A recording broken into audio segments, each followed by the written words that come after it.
The first thing he felt was the cold. Not the cold of winter, but the kind that comes from within, as if his bones were frozen through, but his skin hadn't realized it yet. Then came the smell: damp wood, horse sweat, rusty iron. Ethan opened his eyes and saw the bars right in front of his face. Thick bars covered with a reddish patina. Beyond them, a gray sky and black tree branches without a single leaf. The wagon jolted over the bumps. His body lay on wet straw, and this body was not his own. His hands were slender with long fingers, no calluses, no scars from tools. The hands of a man who had never held anything heavier than a pen. Ethan sat up and his head exploded with pain. Memories flooded in. Not his memories. Someone else's lectures in stone halls. The smell of ink and old books. The face of an elderly man with a gray beard who looks on with disgust and says that this student is no longer worthy of bearing the academy's seal. A sentence read aloud in a cold hall. Exile to the borderlands of the frontier. The Tower of Quiet Stream, a place the locals called the With Windows. One of the guards turned around, a heavy-set man with a red face and a sword at his belt. He looked at Ethan as if he were a bag of trash being hauled to the dump. He told his partner that the boy had finally woken up. The other didn't even turn around. He grumbled that it didn't matter. It was an hour's drive to the place. After that, he'd have to figure it out on his own. Ethan closed his eyes and tried to piece together at least something in his head. Facts. He needed facts. First, he had died. He remembered that for sure. The bridge, the cold water of the Willamette River, darkness. Second, somehow he had ended up in the body of a 20-year-old mage named Ethan Reed. The coincidence of the name sounded like a bad joke. Third, this mage had been convicted of attempting to purify a poisoned well in a village using forbidden magic. His own mentor had written the denunciation. Fourth, he was being taken to a place from which no one usually returned. Ethan looked at his new hands. He bent his fingers. He straightened them. Something stirred in his chest. Not a muscle, not a nerve. Something like a warm knot right behind his ribs. A magical reserve. He didn't understand how it worked, but he could feel that the knot wasn't empty. Fifth, he possessed the knowledge of two worlds. 30 years in one and 20 in the other. An engineering degree. 7 years working at a water treatment plant in Portland. Membrane filtration, cascade tanks, solution chemistry, and now magic as well. Gray, forbidden, useless to anyone magic that worked with water.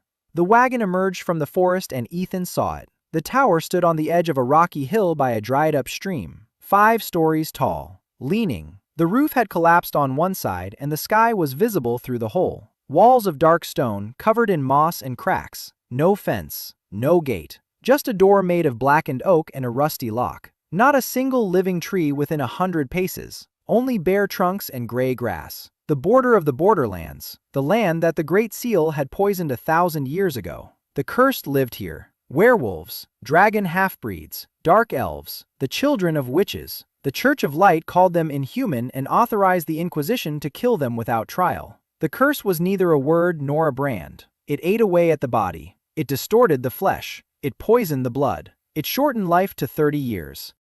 The guard stopped the cart. He unlocked the bars. He pulled the key to the tower from his belt and tossed it to Ethan. The key fell into the straw. Heavy, iron, cold. The guard said they had arrived. He ordered him to get out. Ethan picked up the key and jumped down from the wagon. His legs buckled from weakness. The mage's body wasn't accustomed to physical labor. No muscles, no stamina. The guards didn't even wait for him to reach the door. They turned the horses around and rode back. Not a word of farewell. No rations. No blanket. Just the key and the tower. Ethan stood there for a minute, watching them go. Then he turned toward the door. The lock gave way on the third try. The door creaked open, the sound echoing across the hill like a moan. It was dark inside. Dust hung in the air like fog. Cobwebs hung from the ceiling in thick gray strands. The stone floor was cracked, with puddles of water in the corners. A spiral staircase wound its way up along the wall. The banister had rotted away. Several steps were missing. On the first floor stood a stone table and 2 chairs. One was broken. On the table were a clay jug and a bowl. Both were empty.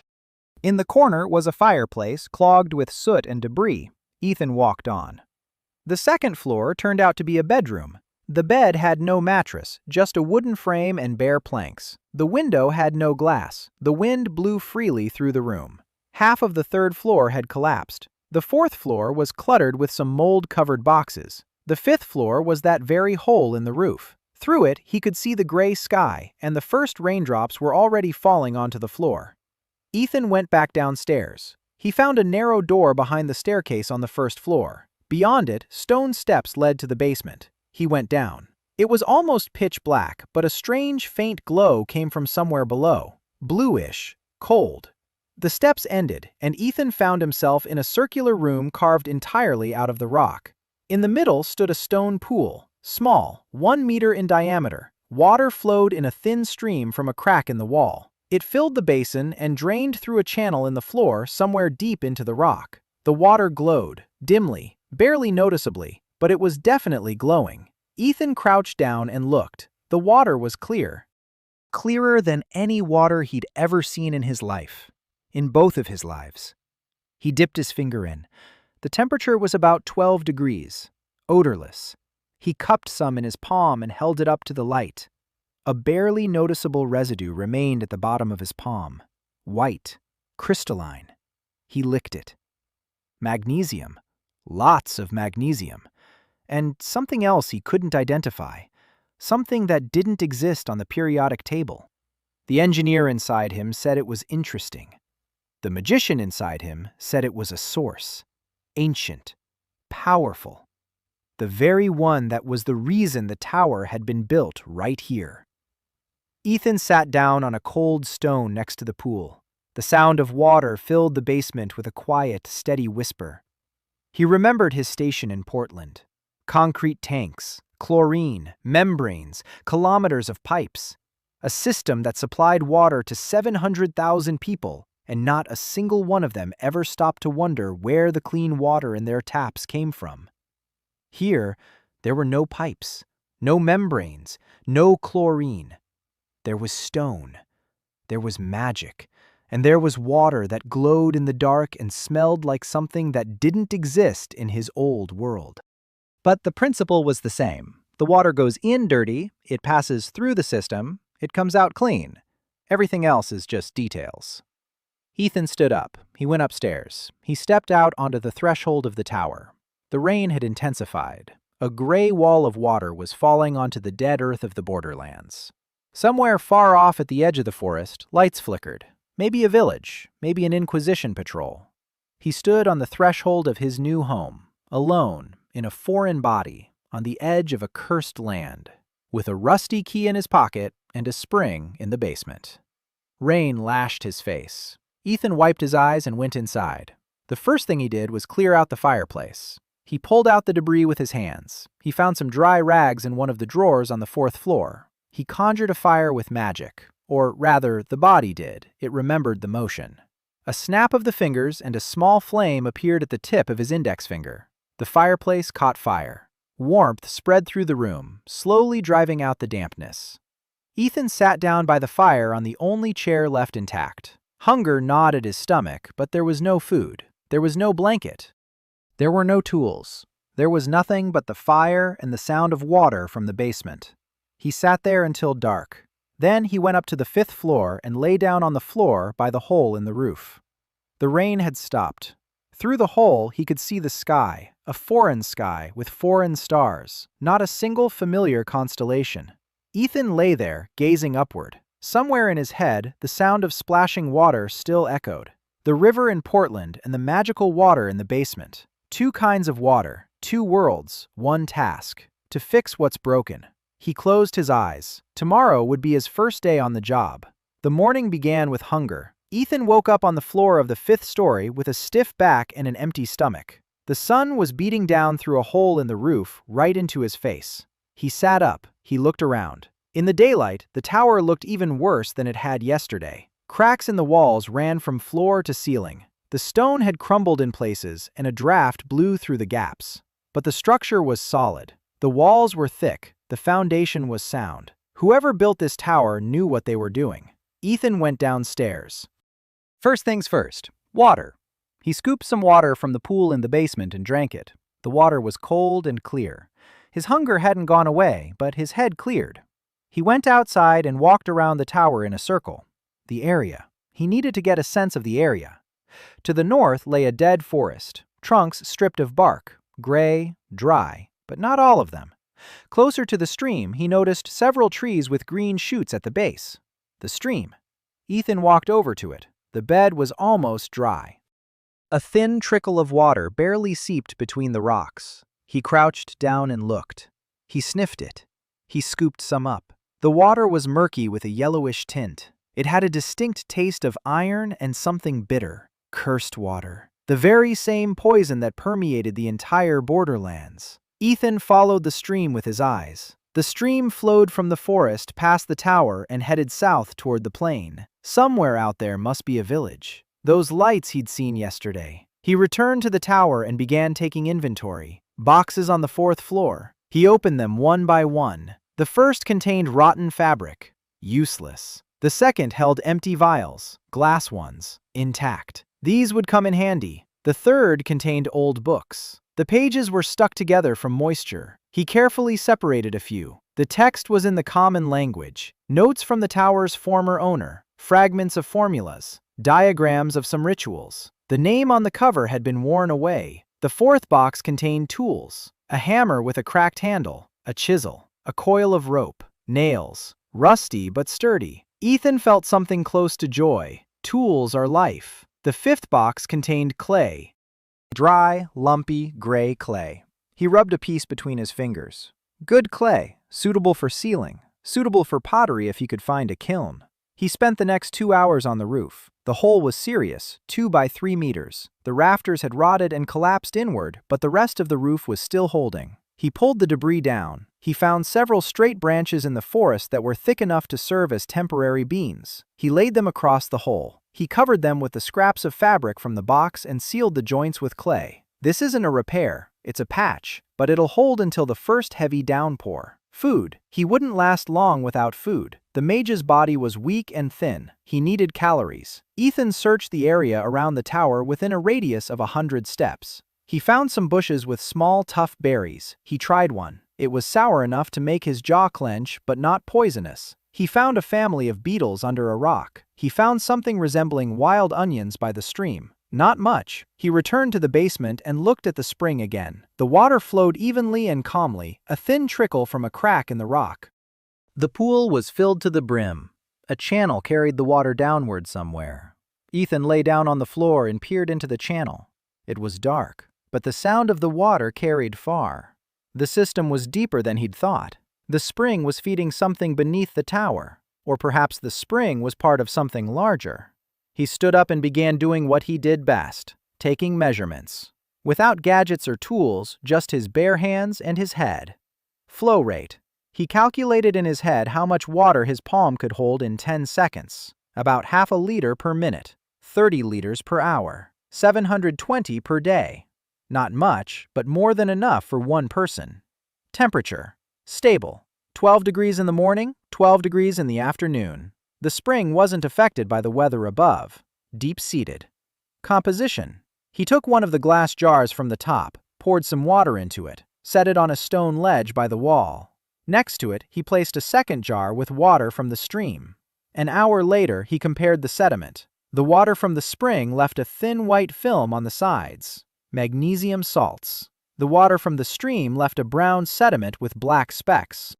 Iron and the curse. Ethan sat down and stared at the 2 test tubes. In Portland, he would have sent the samples to a lab. Here, his mind was his lab. He knew that magnesium binds heavy metals. That's basic chemistry. If the curse in the water behaves like a contaminant, if it's chemical in nature or at least obeys similar laws, then the spring in the basement is a natural filter. No, not just a filter, a bioreactor. A magical bioreactor created 1,000 years ago by someone who understood the principles of purification or who accidentally replicated them using magic. Ethan spent the rest of the day conducting experiments. He mixed water from the spring with water from the stream in various proportions, 1:1, 1:3, 1:10. He observed the sediment, the color, at the reaction rate. The result astonished him. At a 1:3 ratio, the water from the stream was completely purified in 40 minutes. A brown sediment settled to the bottom. The liquid became clear. No aftertaste, no odor, pure drinking water from the cursed stream. In 40 minutes, no rituals, no prayers, no 7 priests, and no 3-day ceremony. Just the right proportions and timing. Ethan sat in the basement by the light of a small flame on his finger, staring at the test tube of clear water. In his old world, this would have been a routine task. Find the reagent, calculate the dosage, start the process. Here it was a miracle, a forbidden miracle, gray magic, heresy. That was exactly why the former owner of this body had been condemned and exiled, for attempting to make dirty water clean. He went upstairs after dark. He ate a handful of sour berries and washed them down with water from the spring. He lay down by the fireplace. His body ached from the work. The mage's hands weren't used to physical labor, and his muscles responded with a dull, nagging pain. But his mind was clear. He had water. He had a spring that worked. He had knowledge that no one else in this world possessed. The task was simple: survive, repair the tower, get to the bottom of the spring's mystery. Everything else could wait. He closed his eyes. The second day had ended. Sleep came quickly. On the third day, everything changed. Ethan woke up to a sound, a strange, quiet sound from outside. Not the wind, not the rain, a scraping sound. Someone, or something, was scraping against the stones by the front door. He got up. He grabbed a hammer, the only thing he could pass for a weapon. He went downstairs. The sound grew louder. Heavy breathing, a wheeze, and a smell. Blood. Fresh blood. Ethan opened the door. A girl was lying on the threshold, young, maybe 19, maybe 20. Her clothes were torn to shreds. Her side was ripped open by 3 parallel stripes. Dark, thick blood flowed onto the stones. But that wasn't what made him freeze. Black veins ran down her neck from her collarbone to her cheekbone, thin as threads, pulsing in time with her heartbeat. A curse. Alive. Active. Devouring her right now. Her eyes were yellow, like a wolf's. Her pupils were vertical. Gray fur was visible beneath the torn skin on her shoulders. A werewolf. A she-wolf. She looked at him, and there was nothing in those yellow eyes. No fear, no hope, no malice. Emptiness. The eyes of a creature that had been running for so long it had forgotten why. Ethan crouched down beside her. He touched her forehead. Hot. Burning. He looked at the wound. Deep but clean. Not the claws of a beast. A blade. She'd been cut with a sword. 3 strikes. Deliberate. The Inquisition. He looked at the black streaks. They were creeping upward, slowly but surely, toward the face, toward the brain. If they reached the head, she would die. Or worse. She'll lose her mind and become the very monster the church considered all the damned to be. He had no medicine, no bandages, no experience in magical healing. But he had water. Ethan lifted her. Her body was light. Too light. Bones beneath the skin. She hadn't eaten in a long time. He carried her to the basement, laid her on the floor next to the pool, scooped up some water in a clay mug, looked at the clarity. The concentration was too high. If he gave her undiluted spring water, the magnesium would overwhelm her weakened body. It would burn her from the inside. It would be like giving a dehydrated person a pure saline solution instead of rehydration fluids. He took a second glass. He scooped up water from the stream. No, the stream water is poisoned itself. He can't do that. He looked around. Condensation on the basement walls. Pure, distilled water. Ethan ran his finger along the stone, collecting the droplets. Slowly, drop by drop. He filled a quarter of the mug. Topped it off with water from the spring until it was half full. The ratio was roughly 1 to 2, milder, safer. He found a weathered rock by the wall. He chipped off a pinch of salt, natural salt with a balanced mineral content. He dropped it into the mug, stirred it with his finger, brought it to her lips. She didn't react. Her eyes were closed. Her breathing was weak. He lifted her head and poured a little water into her mouth. She coughed. She swallowed. He gave her more, a mouthful, slowly, without rushing, minute by minute. 20 minutes later, he saw the first sign of improvement. The black veins on her neck stopped moving upward. They froze. 40 minutes later, they began to fade. An hour later, the lower veins near her collarbones disappeared. They vanished, as if they'd never been there. Ethan sat nearby and watched. He changed the compresses on the wound, strips of fabric from his own shirt, moistened with water from the spring. The bleeding stopped. The edges of the wound began to close. Not instantly, not magically. Slowly, like normal, accelerated healing. 2 hours later, all the streaks were gone. The skin on her neck was clear, pale, but clear. She opened her eyes. Yellow, still wolf-like, but now there was something in them. She looked at him, not understanding what had happened. Ethan sat beside her, an empty mug in his hands, tired, hungry. His fingers were scraped from collecting condensation off the walls. She tried to sit up. He shook his head. He told her she needed to lie down. She whimpered softly, like a wolf, and closed her eyes again. She fell asleep. Ethan stood up. His legs were numb. He'd been sitting on the stone floor for 3 hours. He went upstairs, sat down by the fireplace, looked at his hands. The hands of a mage, slender, without calluses. But just moments ago, those hands had done what, in this world, would have required weeks of rituals and 7 priests. He'd removed the curse from the werewolf's blood in 2 hours. With a clay mug, a pinch of salt, and the knowledge that the curse feeds on the iron in the blood and that magnesium binds it. Simple chemistry. He didn't say a single prayer, didn't draw a single rune, didn't perform a single ritual. He simply found the right concentration. She slept for a full day. Ethan checked on her every 2 hours. He went down to the basement, listened to her breathing, touched her forehead. The fever had subsided by evening. The wound had healed by morning. 3 pink stripes remained on her side, scars, but not wounds. While she slept, Ethan worked. He needed food, not berries or bugs, but real food. He remembered the map that had surfaced in someone else's memories. The village of Talnik, a 3-hour walk south along the stream. A small settlement. People, not cursed. Ordinary peasants living on the edge of the borderlands because they had nowhere else to go.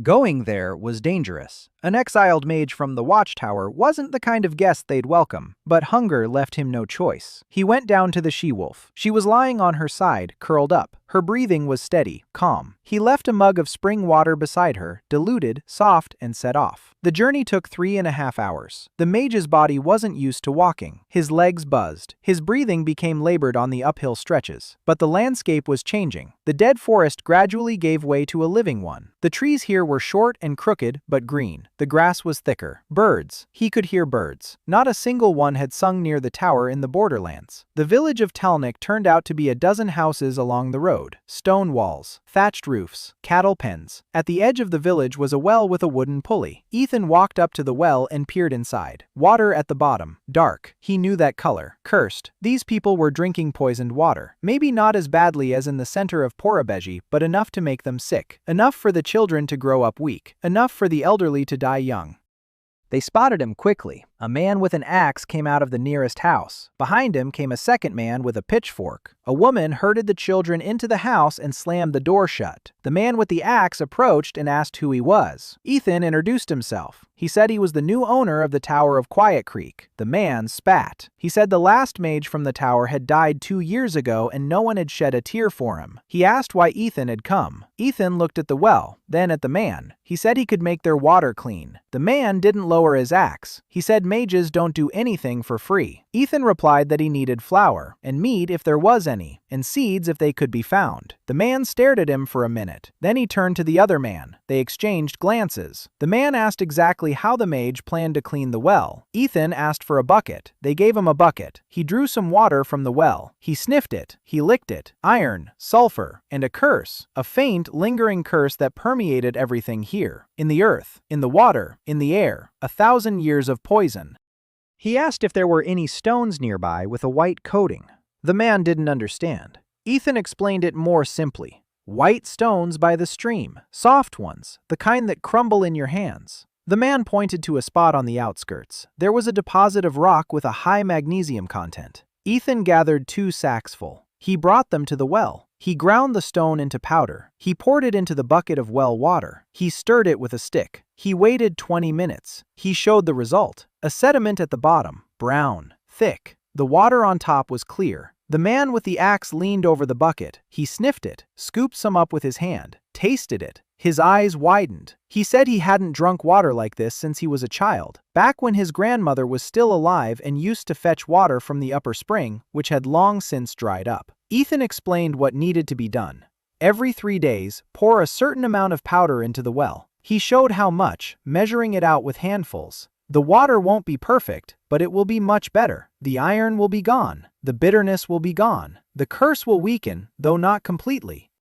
For complete purification, a spring is needed, and that's far away, but it'll be enough for drinking and cooking. The man lowered his axe, for the first time during the entire conversation. He said his name was Born, that he was the village headman of Talmik, and that he had flour. Ethan returned to the tower with a sack of flour on his back, a small sack, about 5 kilograms, but it was food, real food. His legs were buckling, his back was burning, every muscle in the mage's body was protesting. He dragged the sack to the door and nearly collapsed on the threshold. A she-wolf stood in the doorway, on her feet, pale, thin, but on her feet. She looked at him with yellow eyes, quietly, wary, like a beast that can't decide whether to run or stay. Ethan straightened up. He placed the bag between them. He said it was flour, that he didn't know how to bake bread, and that if she knew how, that would be great. She was silent. Then she bent down. She lifted the bag with one hand, easily. Werewolves were stronger than humans, even in human form. She carried it inside. Ethan followed her. An hour later, the tower smelled of bread.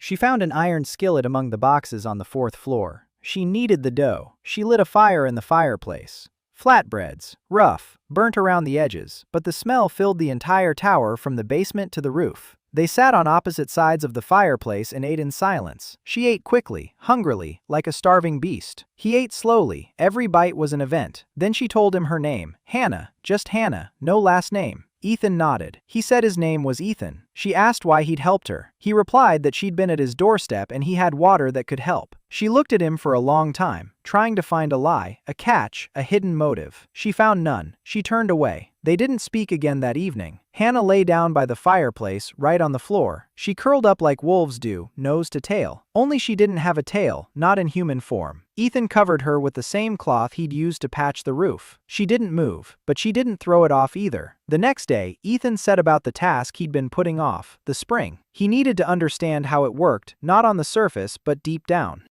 He went down to the basement and spent the whole day there. Hannah came by twice. She brought water from the stream. She set it down silently and left. Ethan studied the walls of the pool. The stone wasn't natural, hand-hewn, or by magic. Runes on the bottom, half erased, barely discernible. He couldn't read them. The mage's memories didn't include ancient languages, but the shape of the runes spoke volumes. Spirals, concentric circles, symbols of flow. Whoever created this pool didn't think of water as an element. He thought of it as a system. Flows, circulation, filtration. 1,000 years ago, someone in this world had come up with the same principle as the engineers in Portland. Or perhaps the other way around. Maybe the engineers in Portland had accidentally stumbled upon what was once magical science here. Ethan measured the depth of the pool, an elbow and a palm, a volume of about 200 liters, an inflow of 1.5 liters per hour. The outflow through the chute was roughly the same. The system was in equilibrium. The water didn't stagnate, it was constantly being refreshed. An ideal flow-through reactor. He began to sketch.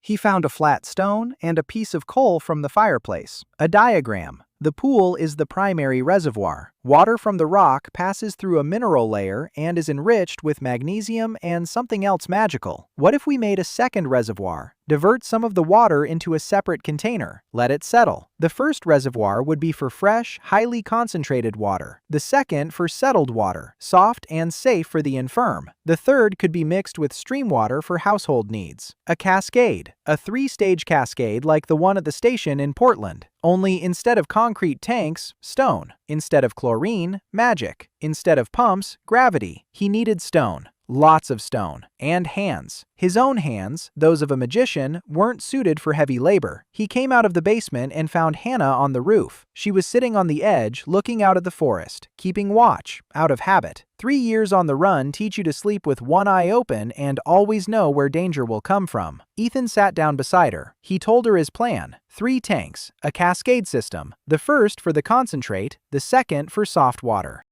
The third for purifying stream water. Hannah listened in silence. Then she asked why he needed 3 if he was alone. Ethan looked at her. He said he wouldn't be alone. He said that sooner or later others would come, people like her, because there was nowhere else to go, and when they came, they would need water, each their own. Hannah turned away toward the forest. She was silent for a long time. Then she stood up and said she knew where there was a good rock, flat and smooth, 300 steps north in the bed of a dry creek. They began to build. Ethan found the village of Talnik and struck his first deal, clean water from the well in exchange for flour. Hannah got back on her feet and stayed in the tower. Ethan devised a plan for a 3-stage purification cascade, and he and Hannah began construction. Building the cascade took 12 days. Hannah hauled stones from the bed of the dry creek, 3 or 4 at a time. Each one weighed as much as Ethan could barely lift with both hands. She carried them on her shoulder with one hand without even breaking a sweat. Werewolves were built for strength. Ethan did everything else, marking out the layout, making calculations, fitting the stones together, sealing them with clay, and laying the channels. He worked from morning until dark. The mage's hands became calloused. Then the calluses burst. Then they formed again. His skin thickened. His muscles began to adapt. His body was changing, slowly but noticeably. He installed the first reservoir right in the basement, next to the pool, a stone tub 1 meter by half a meter, 2 palms deep. Water from the pool flowed through a gutter. It overflowed into the tank. It stood there. The magnesium concentration in the standing water dropped. Sediment settled to the bottom. After 6 hours, the water in the tank was 3 times softer than in the pool. He placed the second tank on the first floor. This took some work. He needed a pipe, or a gutter, something to lift the water from the basement upstairs. Gravity wouldn't help. Ethan thought about it for 2 days. Then he remembered, not from Portland, from the mage's memories, the simplest spell for lifting liquid. A first-year trick taught at the academy. His body remembered the motion, his palm above the surface of the water, slowly raising his hand. The water follows his palm. A stream of liquid stretches upward. He needed a trough to guide it. Ethan carved a channel out of the trunk of a dead tree. He carved a groove with a chisel. He secured it to the wall from the basement to the first floor. He activated the spell. Water flowed up the trough in a thin, steady stream. Slowly, 1 liter per hour, but steadily. The second reservoir on the first floor filled with soft water from the first. Here, Ethan added well water, 1 part to 3. The result was clean water for drinking and cooking. No magical charge, no purifying properties, just plain clean water.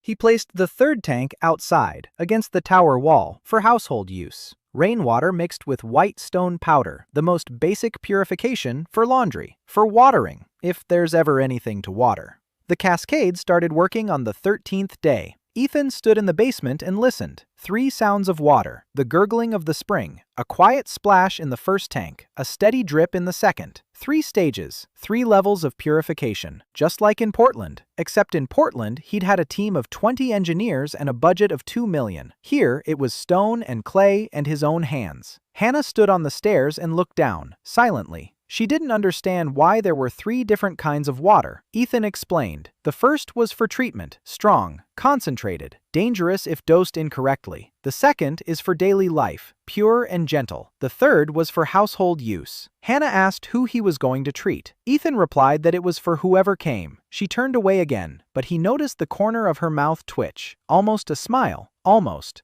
On the 14th day, the second one arrived. Ethan saw her from the roof. A figure on the road coming from the woods. She was walking slowly, staggering, falling, getting up, walking on. Hannah sensed her before Ethan saw her. She stood up. The fur on the back of her neck stood on end. No, not fur, hair. In human form, the hair on the back of her head stood on end. She said someone hot was coming, very hot. Ethan went down to the door. The girl reached the threshold and fell to her knees. She was older than Hannah, 22, maybe 23. Eastern features, high cheekbones, dark almond-shaped eyes, black hair down to her shoulders, scales on her shoulders and forearms. Not a design, not a tattoo, real scales, dark red with a golden sheen. It covered her skin from her shoulders to her elbows like armor. Beautiful if you looked closely, but she covered them with rags. She wrapped her arms in cloth all the way down to her fingertips. She was ashamed. A half-dragon. Ethan had seen it in others' memories. A rare race, descendants of humans and dragons of the East. Clans banished half-breeds with visible traits. Scales were considered a disgrace, an impurity. The girl raised her head. She looked at him. She said she'd been walking for 4 days.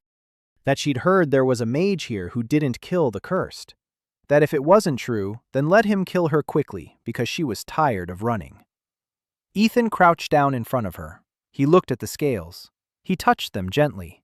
She flinched. He stepped back. He apologized.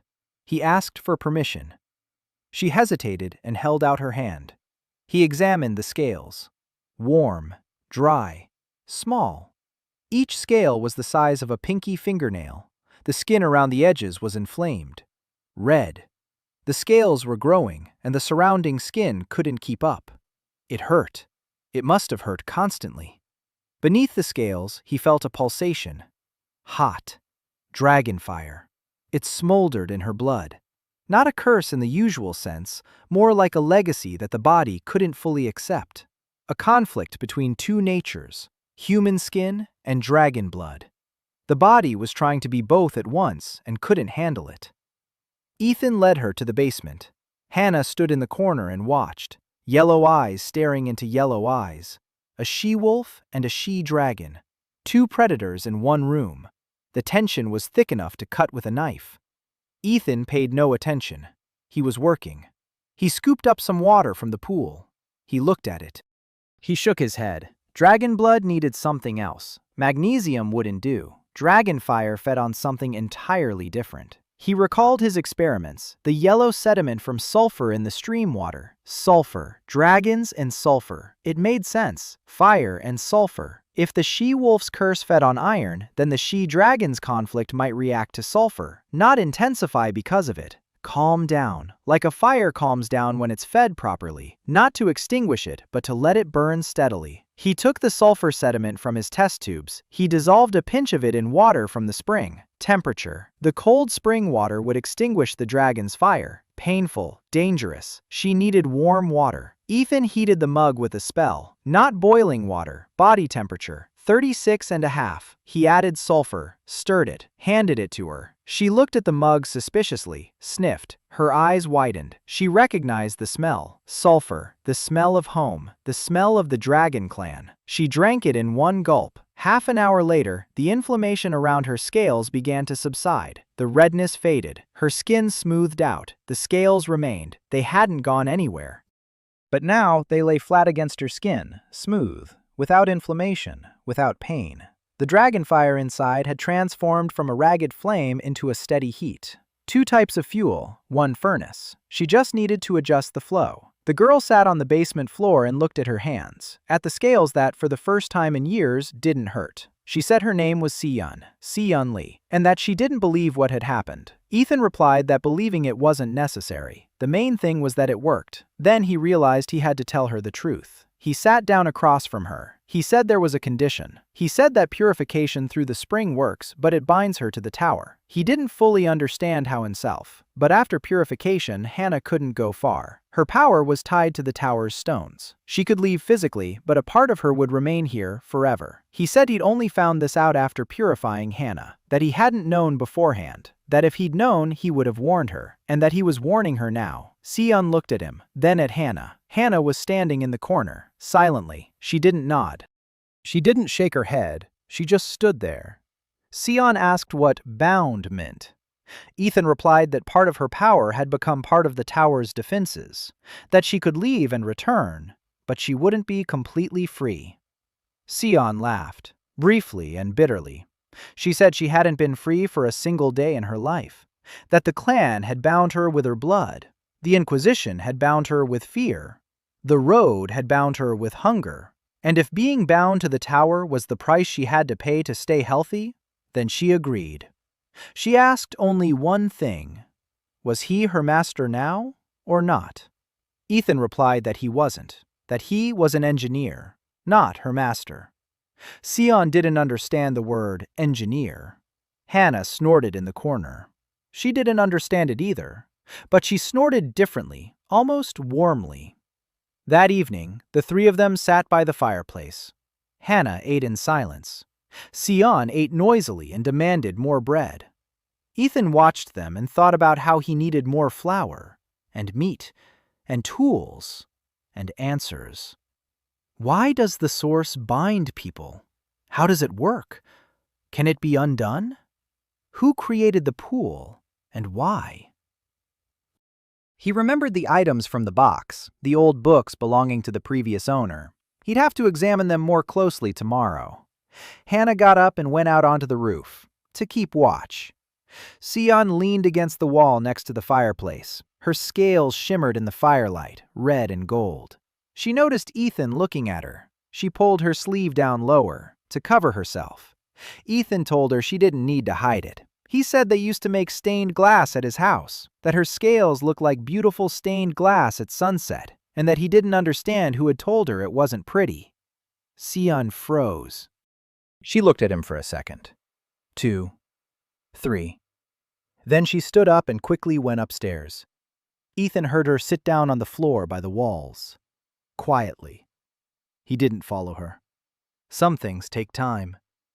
Ethan built a 3-stage purification cascade in the tower in 12 days with Hannah's help.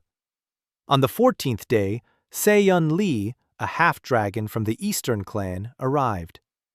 Ethan prepared a different water mixture for her, containing sulfur and kept at a warm temperature. For the first time, he honestly warned her about the side effect of the purification process and its performance to the tower. Se-yun accepted the condition and stayed. The records of the tower's former master turned out to be nearly illegible.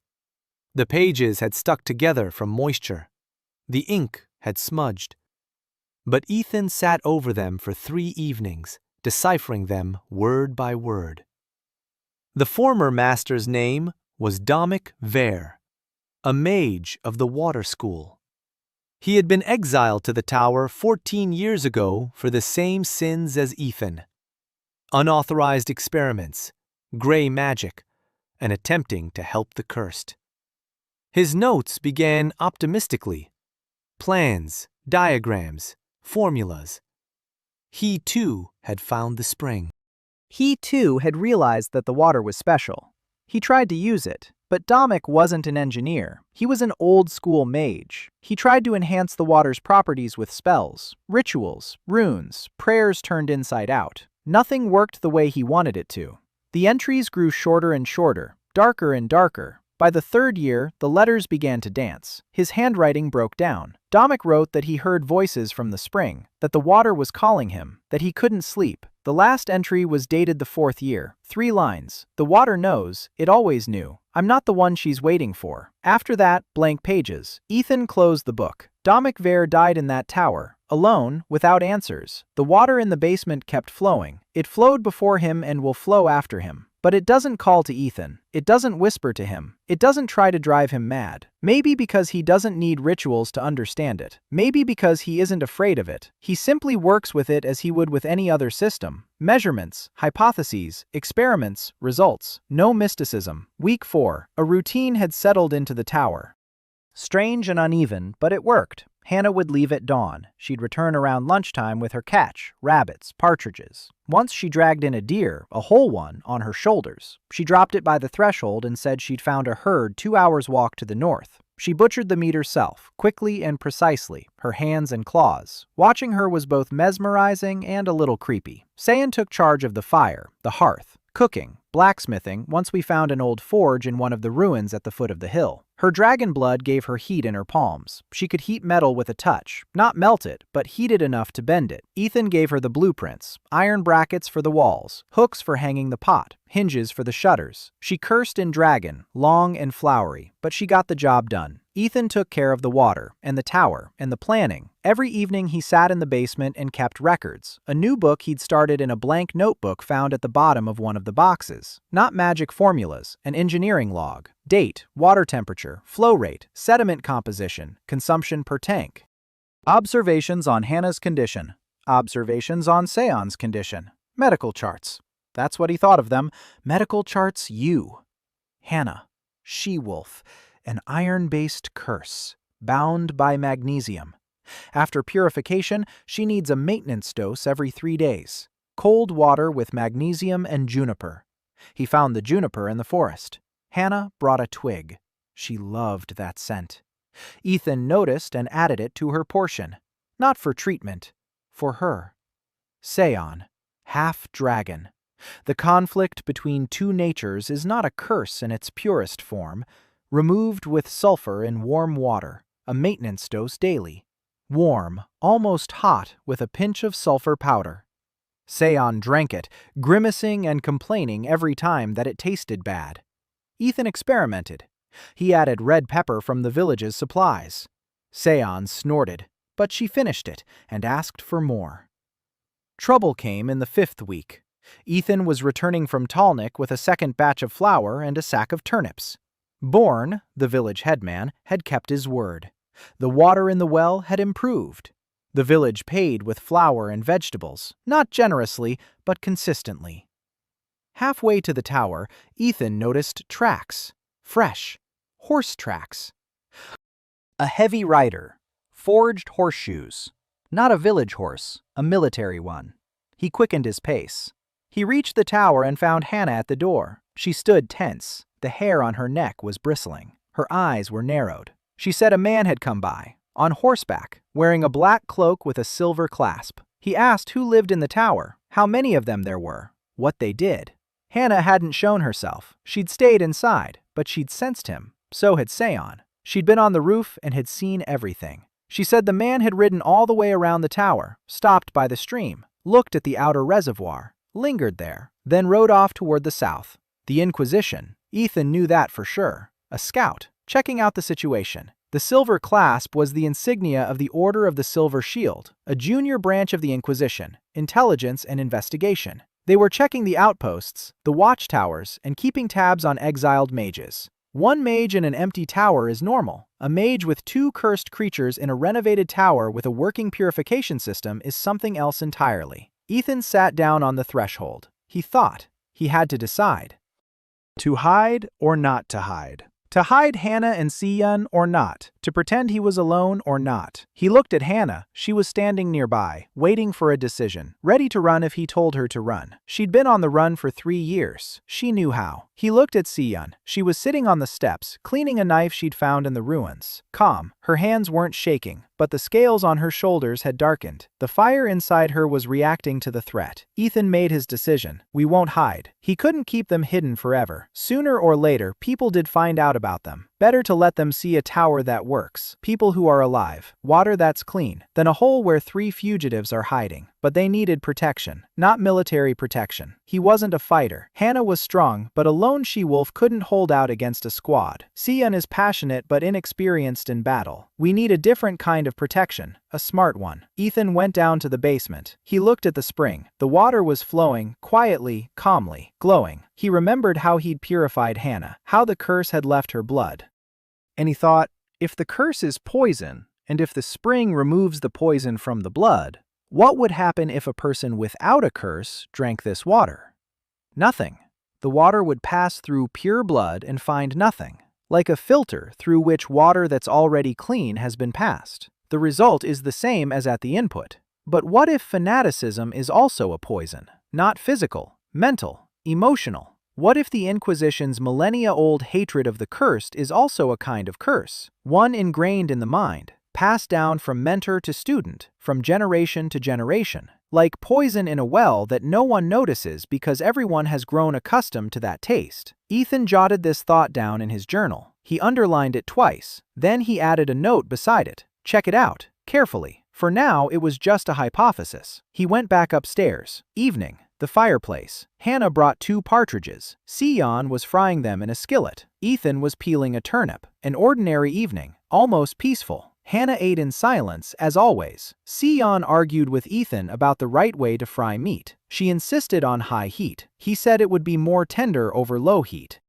She snorted and turned up the heat with her palm right under the skillet. The meat burned. She blamed Ethan for distracting her. He didn't argue. He finished the burnt meat. It tasted good anyway. After dinner, Ethan climbed onto the roof. The patch was still holding. The night was clear. Strange, bright, unfamiliar stars dotted the sky from horizon to horizon. Hannah followed him up. She stood beside him, silently. They stood like that for about 10 minutes. Then Hannah said she sensed someone else, far away, to the west, moving toward the tower. Not a human, not a werewolf. Something else, cold. Ethan asked when it would arrive. Hannah said in 2 or maybe 3 days. Ethan nodded. He went downstairs. He took out his journal. He made a note. Third contact expected in 2 or 3 days. Type unknown. Prepare water for cold-blooded creatures. Lower the solution's temperature. Double the magnesium concentration. Have sulfur on hand in case it's another fire type. He closed the logbook. He lay down by the fireplace. Seon was already asleep, curled up against the warm wall. Heat radiated from her like a stove.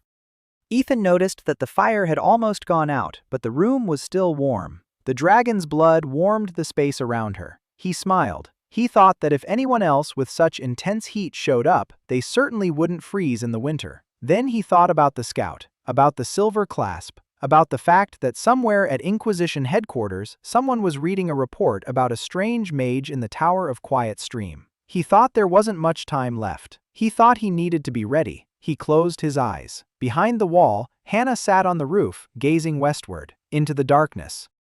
Something was coming toward them. She didn't know what, but she wouldn't leave. For the first time in 3 years on the run, she decided not to flee.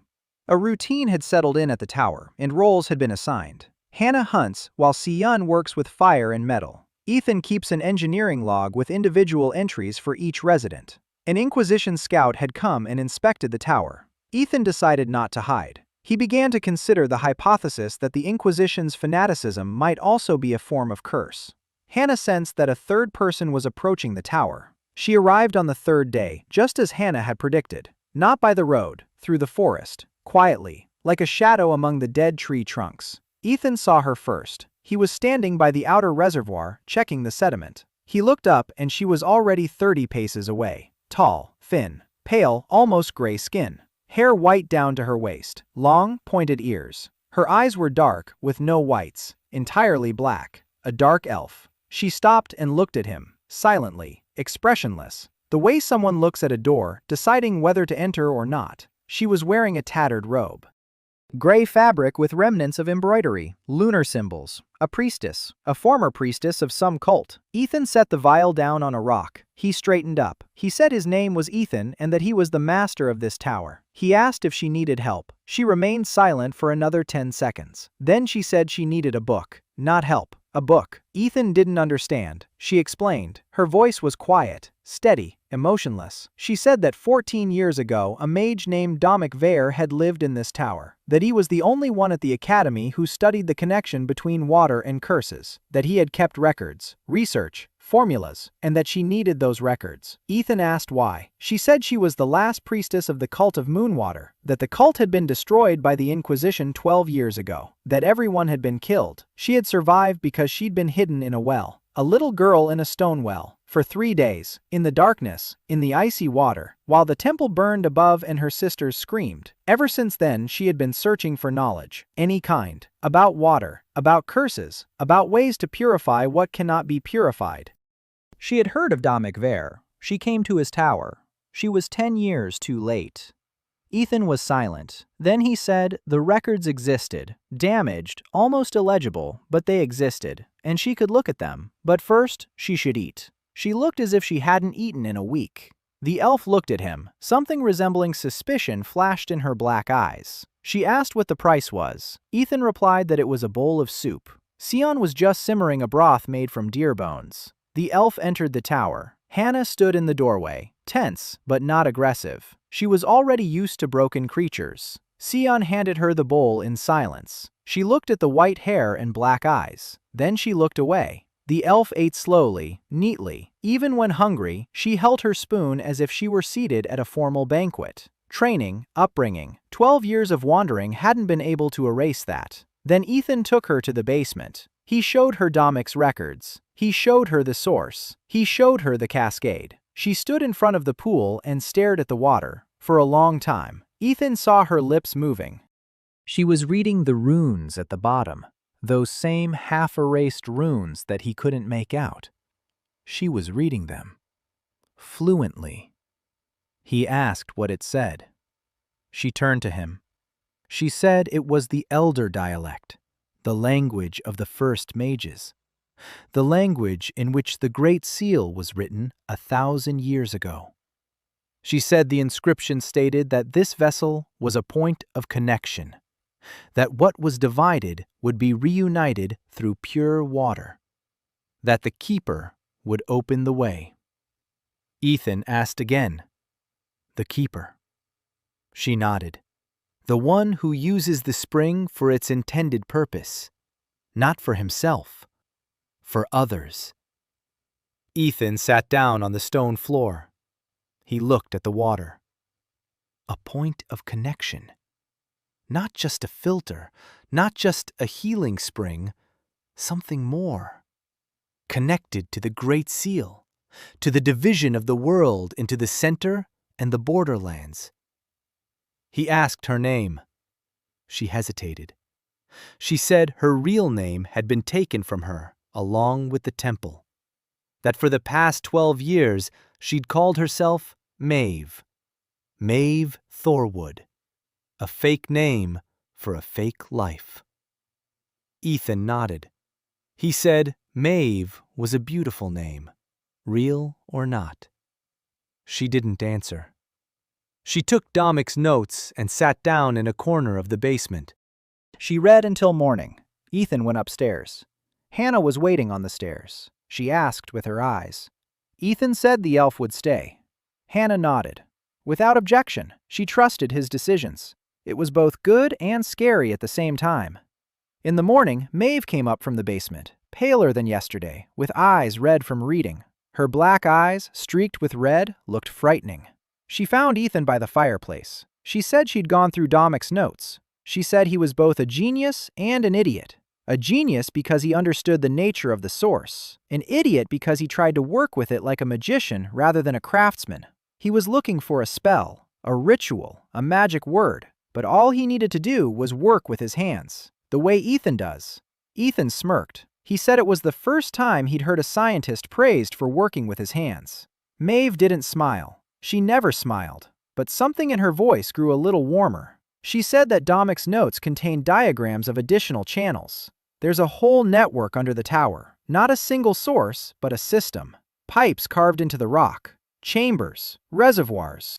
Most of it is clogged or has collapsed, but if we clear it out, we can increase the flow tenfold. Ethan stood up. He looked at her. He said he needed someone who could read the Elder dialect, someone who knew the theory of curses, someone who could help figure out what was down there. He asked if she would stay. Maeve looked at him. She said she would stay for the records, for the source, for the knowledge, not for him. Ethan replied that suited him just fine. Hannah in the corner snorted again. Ethan and Maeve spent the next 2 weeks in the basement. She translated Domic's notes and the runes on the walls. He built, cleared out clogged drains, unsealed bricked-up chambers. Maeve knew the theory. 7 types of curses classified by their elemental basis: iron, sulfur, mercury, lead, arsenic, phosphorus, and the 7th type, unknown, the one not found in textbooks. Ethan listened and translated it into his own terms. Iron curses are oxidizing. Sulfur curses are acidic. Mercury curses are neurotoxic. Each type required its own approach, its own composition, its own temperature, its own timing exposure. He wrote everything down. Tables, graphs, diagrams. Maeve looked at his notes and didn't understand a word. He drew coordinate axes and concentration curves. She knew 7 languages, but the language of graphs was foreign to her. One night, they sat in the basement by the light of a flame on Ethan's finger. Maeve was explaining the 3rd postulate of the theory of curses to him. Ethan was explaining Bernoulli's principle to her. She said that the pressure in a stream cannot depend on velocity because water obeys the mage's will. He said that water obeys the laws of physics and that a mage's will is simply a way to apply force. She objected. He insisted. They argued for 3 hours. At some point, Maeve fell silent mid-sentence. She looked at him, then at her hands, then back at him. She said that for the first time in 12 years, she was talking to someone who was arguing with her not to win, but to understand. Ethan didn't know how to respond. He remained silent. They returned to the formulas, but something had changed, imperceptibly, like how the water temperature changes when the sun shifts by a degree. Upstairs, Sion was grilling meat. Hannah was sitting on the roof. 4 people in the tower, 4 different beings. A she-wolf, a dragoness, an elf, an engineer from another world, and the water in the basement flowed quietly and steadily, as if it were waiting for something. Maeve Thornwood, a dark elf and the last priestess of the destroyed cult of Moonwater, entered the tower. She read the runes at the bottom of the pool and interpreted them as a connection point. Maeve deciphered Dominic Veyer's notes and discovered that an entire network of channels and reservoirs existed beneath the tower. Ethan and Maeve began working together to classify the types of curses and select formulas for each. Week 6. The tower was changing. From the outside, it still looked like a crooked ruin on the edge of a dead forest, but inside, things were different. The walls had been cleaned. The fireplace was working properly. On the second floor, there were 3 sleeping areas. Hannah slept by the window, always by the window, so she could hear what was going on outside. Sayan was by the wall next to the fireplace. Warmth radiated from her and from the stone. Maeve was in the corner with a book, always with a book. On the 3rd floor, Ethan had repaired the collapsed section of the floor. Hannah had hauled in stones. Sion heated and bent the iron staples. Maeve found a formula for a strengthening mortar in Domic's notes. Water from the spring mixed with crushed granite, hardened in the joints like cement, stronger than cement. After a day, the stone wouldn't even yield to a hammer. The 4th floor became a storeroom. Flour from Bourne, dried meat, bundles of herbs that Hannah had gathered in the forest, vials containing various mixtures. Ethan labeled each one in neat, small handwriting. Number, composition, purpose, storage temperature. Maeve once read his labels and asked what pH meant. Ethan explained it for half an hour. She understood in 5 minutes. Then she explained the magical equivalent to him, the Torvald scale. 7 levels, from pure light to absolute darkness. Ethan wrote down the correspondences. pH 7 is neutral. Torvald 4 is equilibrium. 2 worlds, 2 languages, the same water. In the 7th week, what Ethan had been waiting for and fearing happened. Not 1, not 2 of the cursed ones came to the tower. 7, as a group. 3 werewolves, 2 half-breeds of unknown races, an old man with black hands up to his elbows, and a child, a girl of about 7. With a curse so powerful that black streaks covered half her face. They were fleeing a roundup. The Inquisition had raided the eastern outskirts of the borderlands. They burned 3 settlements, killed dozens. These 7 had been on the run for 4 days. One of them had heard about the mage by the stream, about the tower where one could find refuge. Ethan stood in the doorway and watched them. 7 of them, wounded, hungry, dying. Some of them wouldn't make it to morning without help. The girl definitely wouldn't make it. The curse was creeping toward her brain. Ethan turned to Maeve. He said he needed her help. He asked if she was ready. Maeve nodded. Hannah was already leading the first 3 to the door. Sayan was heating water. They worked all night. Ethan made his diagnoses by their demeanor, by their scent, by their skin color, by their pulse rate. Maeve translated his terms into magical categories and selected additional ingredients. Hannah held those who were convulsing. Sayan warmed the cooling bodies. The first werewolf. Iron curse. Standard. Magnesium. Cold water. 20 minutes. Cleared. Second werewolf. Also iron, but long-standing. It had taken deeper root. Needed a double dose and 2 rounds. 1 hour. Cleared. Third werewolf, a young guy, fresh curse, a week at most, an easy case. 10 minutes, cleared. The half-bloods turned out to be more complicated. Ethan couldn't identify the type by sight. The residue had a strange greenish tint. Maeve took a look and said it was a phosphorus curse. Rare, associated with the marshlands in the south. Need a different mineral, not magnesium. Calcium. Ethan found limestone in the wall's masonry, scraped it off, crushed it, dissolved it in warm water, Not hot, warm. The phosphorus curse reacted to overheating with explosive growth. They cleansed both of them in 2 hours. The old man with black hands. A lead curse. The heaviest one Ethan had ever seen. The black hands weren't paint or dirt. They were dead tissue. The curse had killed the nerves and muscles up to his elbows. His hands felt nothing. They wouldn't move. They hung like whips. Ethan examined him, for a long time, thoroughly. Then he told the old man the truth. He said he couldn't restore his hands. You can't bring the dead back to life, but he could stop the curse. It was creeping higher, toward his shoulders, toward the heart. If it isn't stopped, he'll die in a month. If it is stopped, he'll live a long time, but his hands will remain dead. The old man was silent. Then he nodded. Ethan worked on him for an hour. The lead curse didn't react to magnesium. It didn't react to calcium. It didn't react to sulfur. Maeve was running through the possibilities. Ethan was thinking. Lead. In his world, lead poisoning was treated with chelation, binding lead molecules to another substance that flushes them out of the body. He needed a chelator. A magical chelator. He looked at the water from the spring, an unknown component, the very one missing from the periodic table. Maybe it is the universal chelator, but at standard concentration, it's too weak for lead. He needed the maximum concentration. Ethan scooped up water directly from the stream flowing out of the rock. Not from the pool, from the crevice. Undiluted, maximum concentration. He gave it to the old man. The old man drank it. 20 minutes later, the black line on his hand stopped creeping upward. It froze. An hour later, it had retreated a centimeter downward. Not a cure. Stabilization. The old man looked at his hands. Black. Dead. But no longer creeping upward. He was alive. The girl. Ethan left her for last. Not because she was any less important. Because he was afraid. A 7-year-old child. A curse on her face. Black streaks down her cheek, across her forehead, along her temple, close to her brain. Very close. One wrong move and it would kill her. Or worse, it would burn her mind. Maeve stood nearby. Quiet. Pale. She understood too. Ethan crouched down in front of the girl. He looked into her eyes. Brown. Childlike. Frightened. But alive. Still alive.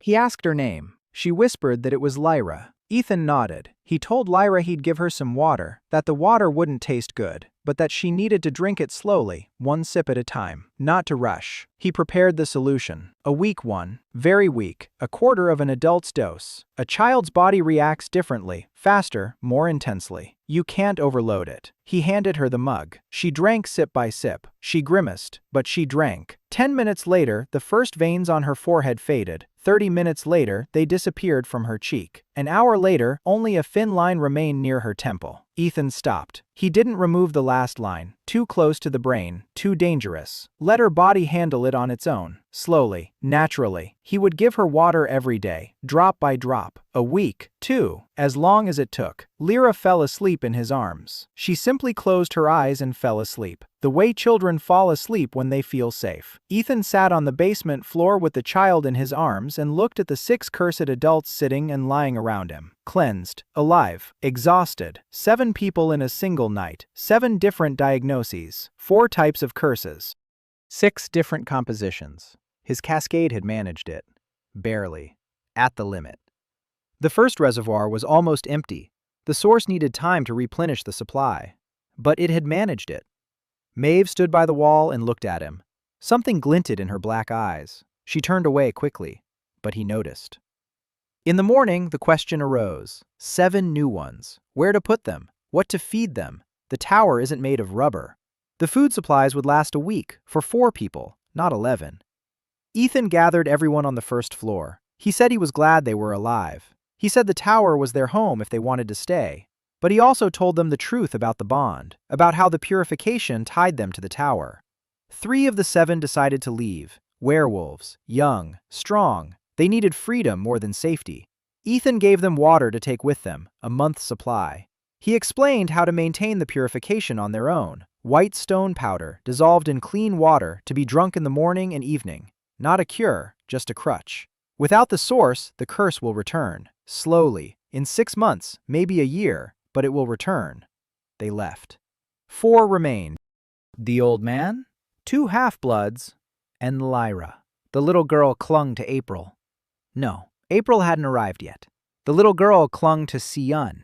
She was flustered, didn't know what to do with the child. She snorted, she grumbled, but she let Lyra sit next to her, and she quietly warmed the air around her so the little girl would be warm. 2 months.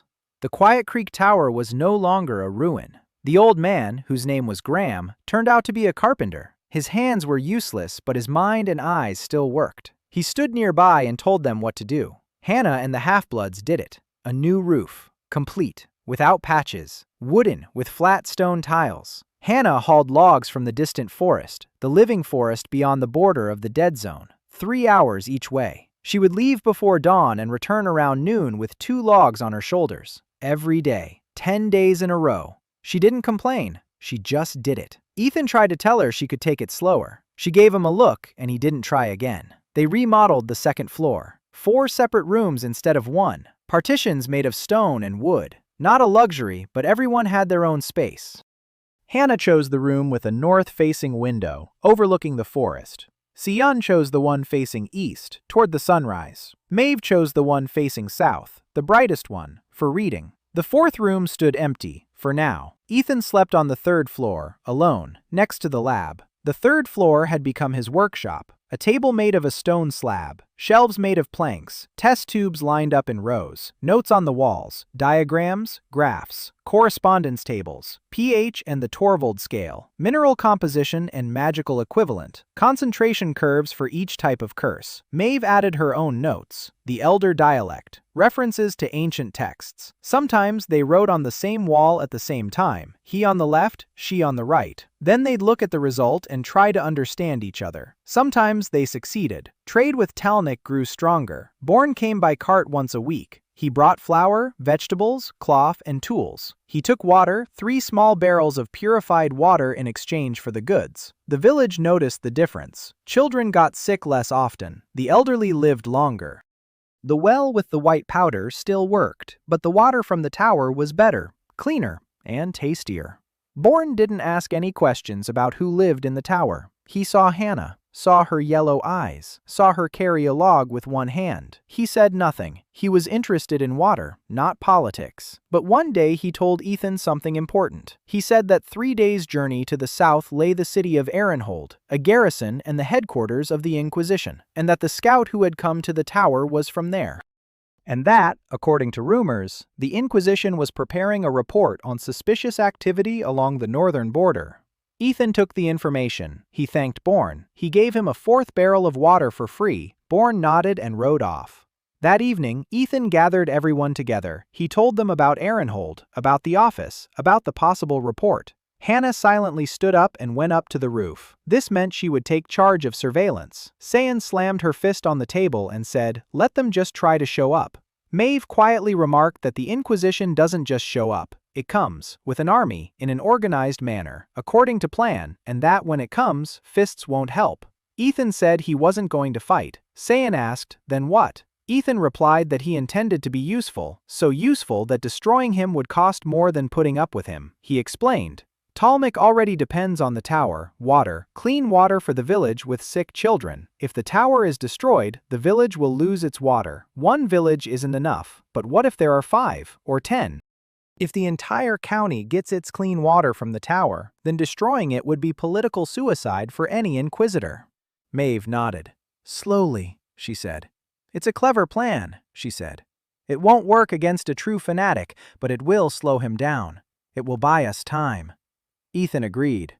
There's never enough time. He devised a plan to expand water supplies, not just to Talnik, but to the nearest villages as well. Each would receive a barrel of purified water per week. In exchange, they could provide flour, firewood, tools, helping hands, even just information. Who's coming? Who's leaving? What people are saying in town. A network. Not a military one, a trade network, an information network, a water supply network. For that, they needed more water, much more. A cascade of 3 reservoirs provided enough for 10, not for several villages. Ethan and Maeve returned to Domic's notes, to the diagrams of the underground channels. There really was a network beneath the tower. Maeve found a hidden passage on the basement wall. Behind a chipped-away stone, a narrow tunnel leading downward opened up. Ethan crawled in first. Maeve followed him. Hannah stayed upstairs.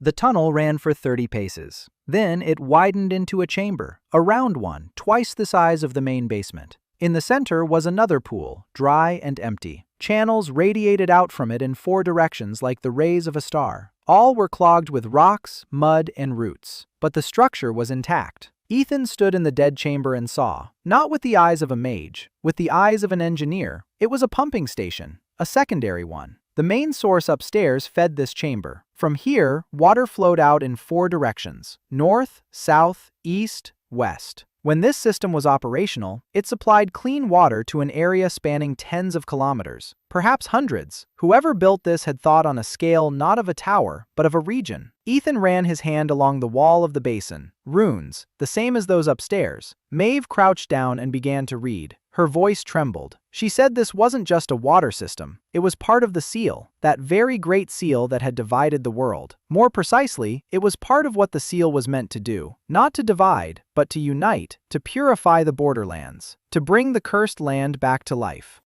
To turn the dead forest back into a living one.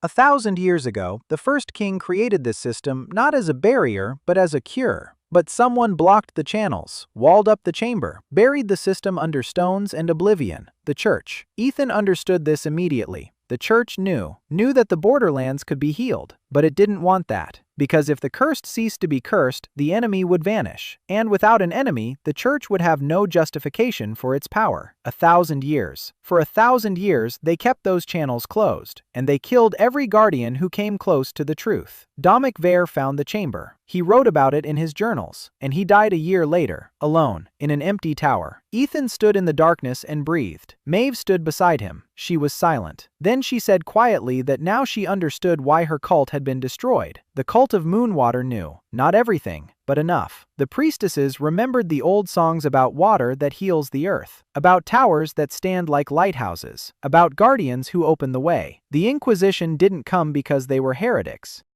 but because they remembered the truth. Maeve sat down on the cell floor. She wrapped her arms around her knees. In the darkness, her white hair glowed like a second light source. Ethan sat down beside her. He didn't touch her. He didn't offer words of comfort. He just sat there beside her. 10 minutes later, she stood up. She said they needed to clear the channels. Ethan nodded. They headed upstairs. The work began anew. Clearing the channels took 3 weeks. Hannah worked in the northern one, the most cluttered. Rocks the size of her head, roots as thick as an arm. She pulled them out silently and methodically. Every evening she returned upstairs covered in stone dust and mud. She washed herself silently at the outdoor reservoir. She ate in silence, went to bed in silence. Ethan asked her once if it wasn't too hard. She looked at him with her yellow eyes. She said she'd been running non-stop for 3 years, that hauling rocks was easier. Seon worked in the southern channel. There were fewer rocks there, but more moisture. The walls were covered in black mold. Damned mold. It grew in the darkness and fed on magic. Ordinary water couldn't touch it. Seon burned it away. With her palms along the walls, the heat of her dragon's blood scorched the mold down to the stone. The smell was awful. Seon went outside every hour. She breathed. She cursed. She went back inside. Maeve worked in the eastern tunnel, not physically, but intellectually. The tunnel was filled not with stones, but with sealing runes. Many years ago, someone had deliberately carved blocking symbols along the entire length of the tunnel. Hundreds of symbols. Maeve was erasing them one by one. It required precision and knowledge. Every symbol removed incorrectly could cause the tunnel to collapse. She worked slowly, 5 symbols a day, no more. Ethan was handling the western tunnel and overall coordination. The western channel turned out to be the cleanest. Minimal debris, few runes. As if whoever had sealed off the system had been in a hurry and hadn't fully reached the western section. Ethan cleared it out in a week. Then he helped the others, and at the same time, he expanded the water supply. The second village, Cinnamon, 2 hours to the west, small, 20 houses. Fishermen from a lake that was slowly being poisoned by a curse. The fish were dying. The children were sick. Ethan went there himself. He performed the same trick with the white stone in the well. The village elder, a woman named Dara, looked at the clear water in the bucket and cried. Not out of joy, out of anger. She said she'd been asking the academy to send a mage for 20 years. 20 years. No one had come. Ethan didn't comment. He struck a deal, water in exchange for fish and a boat. The boat was needed to transport the barrels down the stream faster than carrying them by hand. The third village, Kolmgrad, 4 hours north. Miners. They mined ore for distant cities in the center. They worked for pennies. They drank poisoned water from underground springs. Half the village was coughing up blood. Ethan arrived. He examined their water. Arsenic contamination. Not a magical curse. Ordinary arsenic from the rock. Plus the Borderlands background curse from above. A double whammy. He left them a supply of white powder and instructions. He promised to send water from the tower once every 2 weeks. In return, he asked for ore, a specific kind with a high calcium content to purify phosphorus curses. The miners agreed immediately. 3 villages: Talmik, Cinnamon, Kolmgrad. 3 directions, 3 types of water problems, 3 trade routes. The Quiet Stream Tower was beginning to turn into a hub. Not a military one, not a political one, a water supply hub. Ethan stood on the roof at the end of the 8th week, looking at the map he'd drawn with charcoal on a piece of leather. The tower in the center, 3 villages around it, supply lines, water intake points, coverage zones. This wasn't a mage's map, it was an engineer's map, a water supply diagram. Primitive, but functional. Hannah stood behind him, quietly. She always approached quietly, a wolf's habit. Ethan was used to it. He no longer flinched. She looked at the map over his shoulder. She pointed to a spot to the east. She said there was another village there, a small one. 5 houses. A family of half-bloods who lived apart from everyone else. The Inquisition left them alone because they were too small and too far away, but they had no help coming from anywhere either. Ethan nodded. He at the map. The 4th spot. Hannah hesitated. Then she said something else. She said that last night she'd seen lights to the south. Not from the village. Military. Torches in formation. A detachment. Moving north. Slowly, but moving. Ethan rolled up the map. He went downstairs. He found Maeve. She was sitting in the basement, removing yet another blocking symbol, the 73rd out of about 200. Ethan sat down next to her. He told her about the lights. Maeve didn't stop working. She removed the marker, carefully, precisely. Then she turned around. She said that if it was the Inquisition, they had 3 to 5 days. Distance. The speed of a march on foot in the Borderlands. Heavy terrain. A dead forest. They can't move quickly. Ethan asked what to do. Maeve looked him in the eyes with her black, inhuman eyes and said there were 2 options: run or stay and show them who they really are. Ethan chose the second option. 5 days. He had 5 days. The first day, he sent Hannah to Bourne. Bourne needed to know. If the Inquisition was heading for the tower, then the village of Talmik was also under threat. They had traded with a heretical mage. That was a crime. Bourne had to decide for himself, stay with Ethan or renounce him. Hannah returned by evening. Bourne sent a single word: I'm staying. Day 2. Ethan went down to the lower chamber, to the dry basin. 3 channels have been partially cleared. The northern and southern ones are passable. The eastern one is 1/3 open. The western one is clear. If water is released through the channels, if the upper source is connected to the lower chamber, if the system is opened, then water will flow. Not just in the pool, through the channels, underground, in all 4 directions. The land around the tower will begin to clear. The dead forest will begin to come back to life. Slowly, but noticeably. No miracle will happen in 5 days. But enough will happen for anyone who comes to see the difference. To see that the ground around the tower is lighter, that the grass is greener, that the trees are sprouting new shoots. Ethan worked for 2 days straight without sleep. Maeve was by his side. She was removing the runes from the eastern channel. She was in a hurry. She made mistakes. She corrected them. Then she hurried again. On the 3rd day, Ethan connected the upper spring to the lower chamber. He broke through the partition between the basins. Water gushed downward. It filled the dry basin. It flowed through the channels, slowly, in thin streams. 3 of the 4 channels, north, south, west. The eastern one is still closed. The runes haven't been completely removed.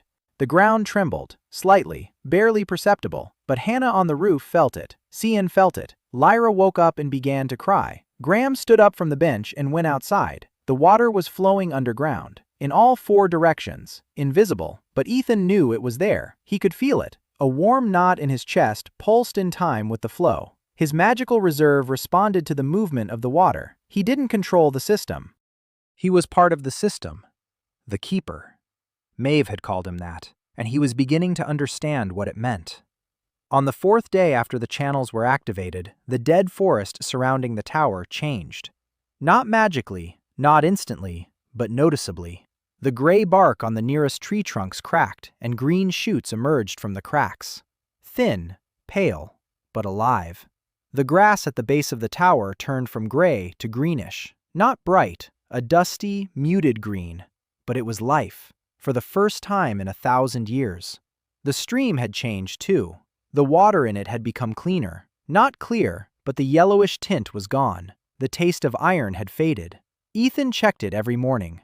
Sediment, color, smell. Progress was slow but steady. The spring was working. The system was working.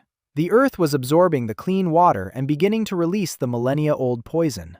On the 5th day, they arrived. Ethan saw them from the roof. A column.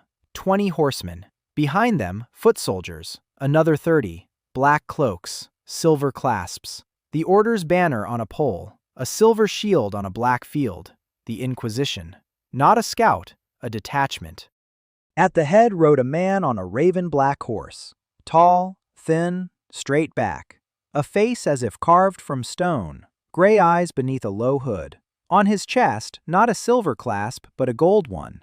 Not a junior scout. Cassius Morn, Supreme Inquisitor of the Northern Frontier. Ethan knew that name. From others' memories, from Bourne's stories, from Maeve's warnings. Cassius Morn, the man who had personally killed more cursed than any other inquisitor in the history of the Order. Not out of cruelty, out of faith. Sincere, unshakable, absolute faith that every cursed was a threat to humanity and that every killing was an act of salvation. Ethan came down from the roof. He gathered everyone. Quickly, he told Hannah to stay inside. He told Sion to stay inside. He told Maeve to stay inside. He told Graham to take Lyra and the half-bloods to the basement, to the source. It's safest there. Sion flared up. The scales on her shoulders darkened to a crimson hue. She said she wasn't going to hide. She said she'd go out and show those people what dragonfire was all about. Ethan looked at her, calmly. He said that if she went out with her fire, they'd get exactly what they wanted.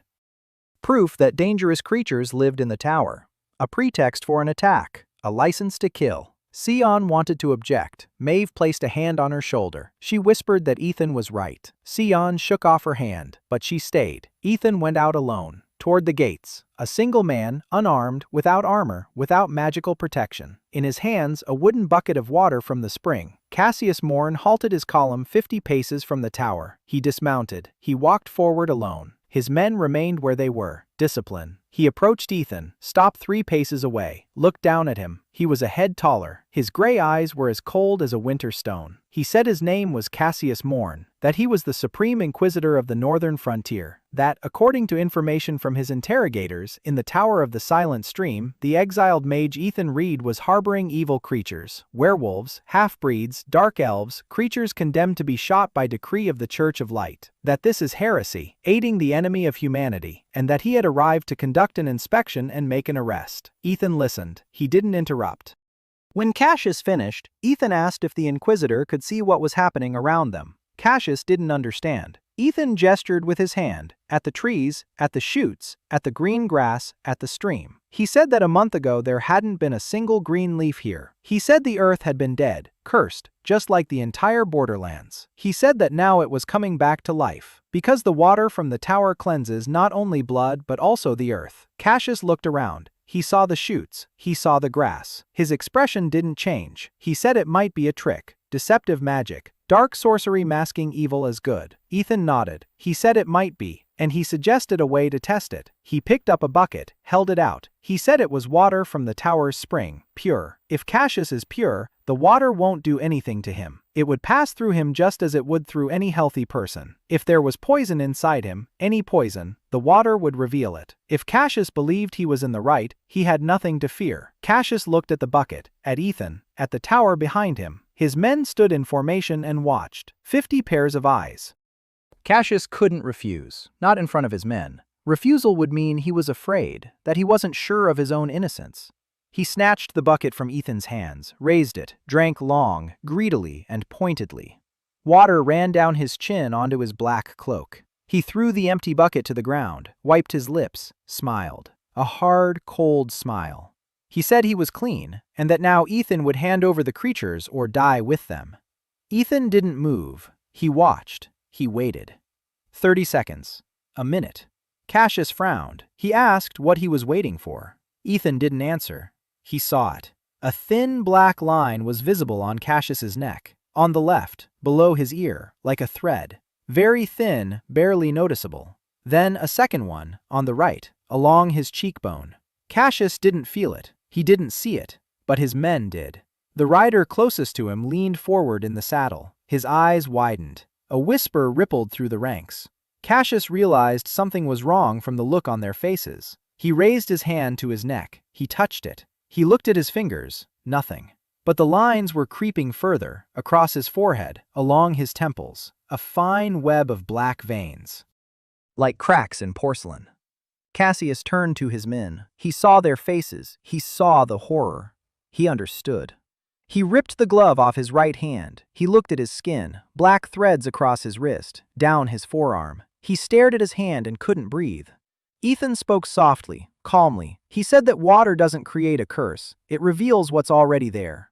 He said that for 1,000 years, the Order of the Inquisition has carried poison within itself. Not magical, not demonic, the poison of hatred, of fanaticism, a blind conviction that seeps into the blood and is passed down from mentor to apprentice, like a disease, like a real curse, just as real as the curse of any werewolf or half-breed. And that if Cassius wanted it, Ethan could purify him, just as he had purified everyone living in this tower. Not to kill, not to break, to remove the poison, leave the man intact. Cassius stood before his ranks, with black streaks across his face. The Supreme Inquisitor, a hunter of the unholy, with the curse visible on his skin in the light of day, in front of everyone. His world was crumbling. Ethan saw it. He saw everything Cassius had stood on for 30 years collapsing inside him. Faith, conviction, righteousness, meaning. Cassius fell to his knees, not out of weakness, but from the weight of what had crashed down inside him. He stared at his hands, at the black threads. He was silent. His men stood still. No one knew what to do. Ethan approached. He crouched down in front of him. He looked into those gray eyes. There was emptiness there. Not the same emptiness that had been in Hannah's eyes when she crawled to the threshold. A different one. The emptiness of a man who had just learned that everything he'd killed for was a lie. Ethan spoke softly, just to him. He said he knew about his sister, from the memories of other mages, from conversations. The name Cassius Morna was known. So was his story. His sister, a little girl, killed by a cursed one who'd lost control. Cassius had seen it. He was 10. Ethan said he understood. He said that hatred was natural after something like that. That it didn't make Cassius a bad person, but that the hatred had turned into poison, and that the poison could be removed. Not the memory, not the pain, not the love for his sister, just the poison. Cassius raised his head. He looked at Ethan for a long time. Then he asked in a hoarse voice, he asked if Ethan could bring his sister back. Ethan shook his head. No, the dead cannot be brought back. Cassius closed his eyes. When he opened them, they were wet. For the first time in 35 years. He didn't say yes. He didn't say, cleanse me. He simply stood up, turned to his men, said that the search was postponed, that the unit would set up camp, that he would issue orders in the morning. Then he walked toward the tower, past Ethan, without a word. He went inside and sat by the fireplace, alone.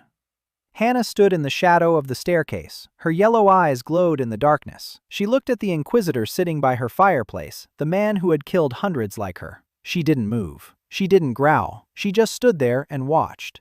Ethan followed her inside. He stood between them. He quietly told Hannah that everything was all right. She stepped back into the shadows. She didn't leave. She just stepped back. Ethan sat down across from Cassius. They were silent for an hour. The fireplace crackled. The water in the basement gurgled. Outside, 50 Inquisition soldiers were setting up camp at the walls of the tower they had come to destroy. And their commander sat inside, his face streaked with black, unsure for the first time in his life what to do next. The Inquisition detachment under Cassius Morn's command arrived at the tower. Ethan came out alone with a bucket of water and offered Cassius a drink to test its purity. The water revealed the curse of fanaticism in the Inquisitor's blood before the eyes of his own soldiers. Cassius experienced a collapse of faith and postponed the inspection. He entered the tower and sat by the fireplace. The situation hung in the balance between peace and war. Cassius sat by the fireplace until dawn. He didn't sleep. He didn't speak. He stared at the fire. The black veins on his face didn't fade. They pulsed slowly in time with his heartbeat. The water from the spring hadn't healed him. It had only revealed the truth. A different remedy was needed. Ethan knew this, but he didn't rush him. In the morning, Cassius spoke. His voice was hoarse, having grown hoarse from a night of silence. He asked how many there were, those Ethan was sheltering. Ethan answered honestly. 8. 3 permanent residents, a she-wolf, a dragoness, and an elf, plus an old carpenter, 2 half-breeds, a child, and himself. Cassius asked about the child. Ethan told him about Lyra, 7 years old, a curse on her face, almost reaching her brain. He's treating her, 1 drop at a time, every day. Slowly, carefully. The streak at her temple has almost disappeared. Cassius closed his eyes, opened them, asked what Ethan wanted from him. Ethan told the truth, said he wanted Cassius to see.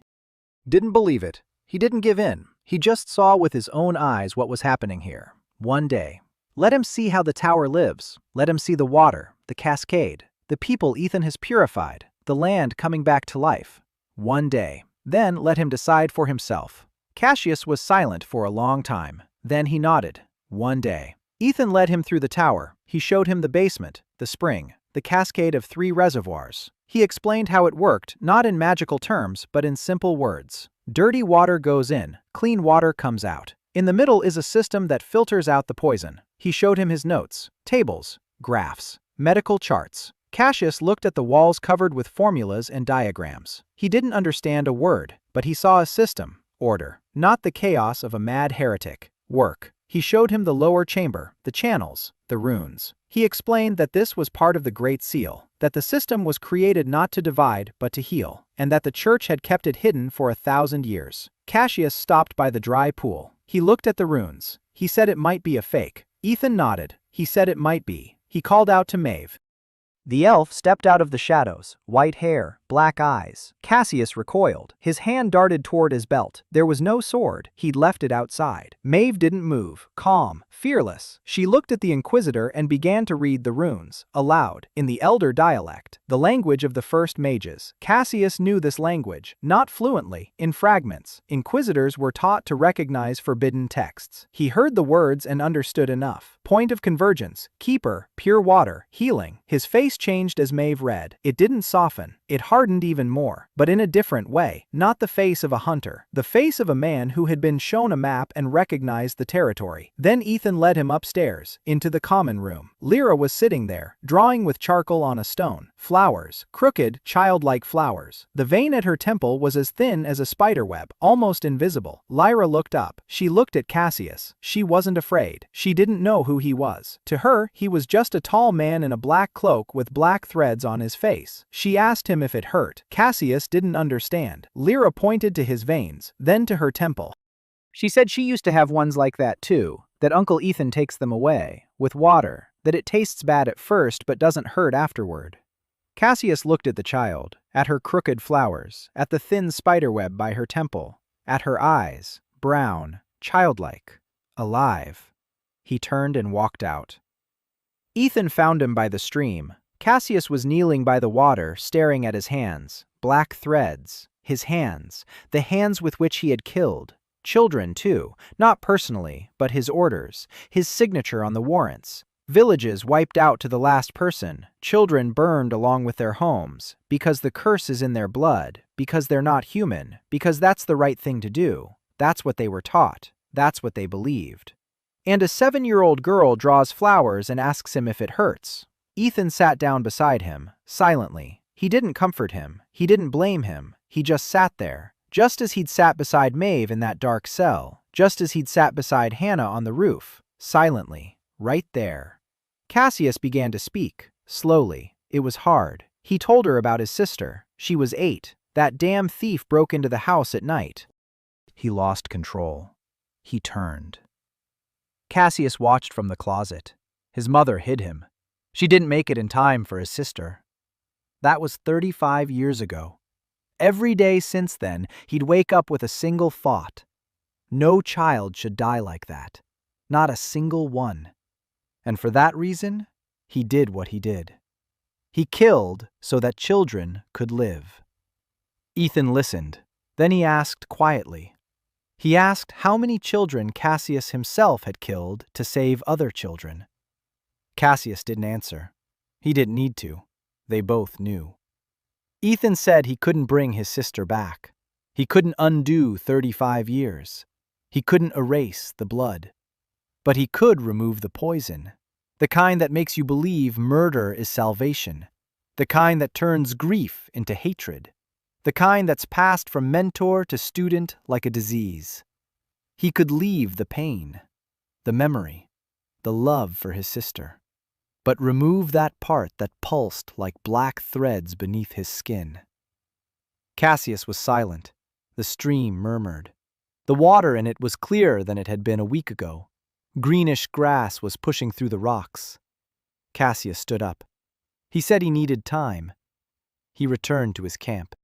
That evening, his deputy came to the tower, a young officer, tense. He said the commander had ordered them to remain at camp until further notice. No action, no contact with the tower without his permission. Ethan nodded. He offered a barrel of clean water for the camp. The officer hesitated. Then he took it. The tower stood. The army stood. Between them lay 50 paces and one night. Cassius arrived on the third morning, alone, without a cloak fastener, in a simple shirt. He sat down by the fireplace. He said one word, "Ready." Ethan didn't wait. He led him to the basement. Maeve was already there. Hannah stood by the stairs, not guarding, watching. Sayan, on the roof, kept an eye on the camp. If the soldiers made a move while their commander was downstairs, she would sound the alarm. Ethan was preparing the formula. The curse of fanaticism didn't resemble any of the 7 types Maeve had classified. The 7th type, the unknown one, the one not found in textbooks. Ethan had been thinking about it for 3 days ever since he saw the veins on Cassius's face. It's not iron, not sulfur, not lead.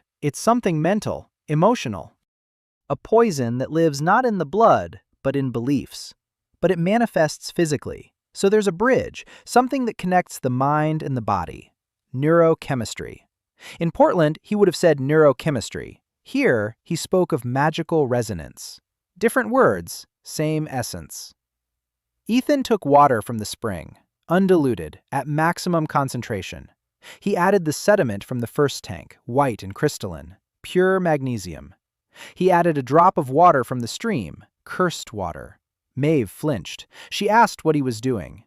Ethan explained, the principle of vaccination.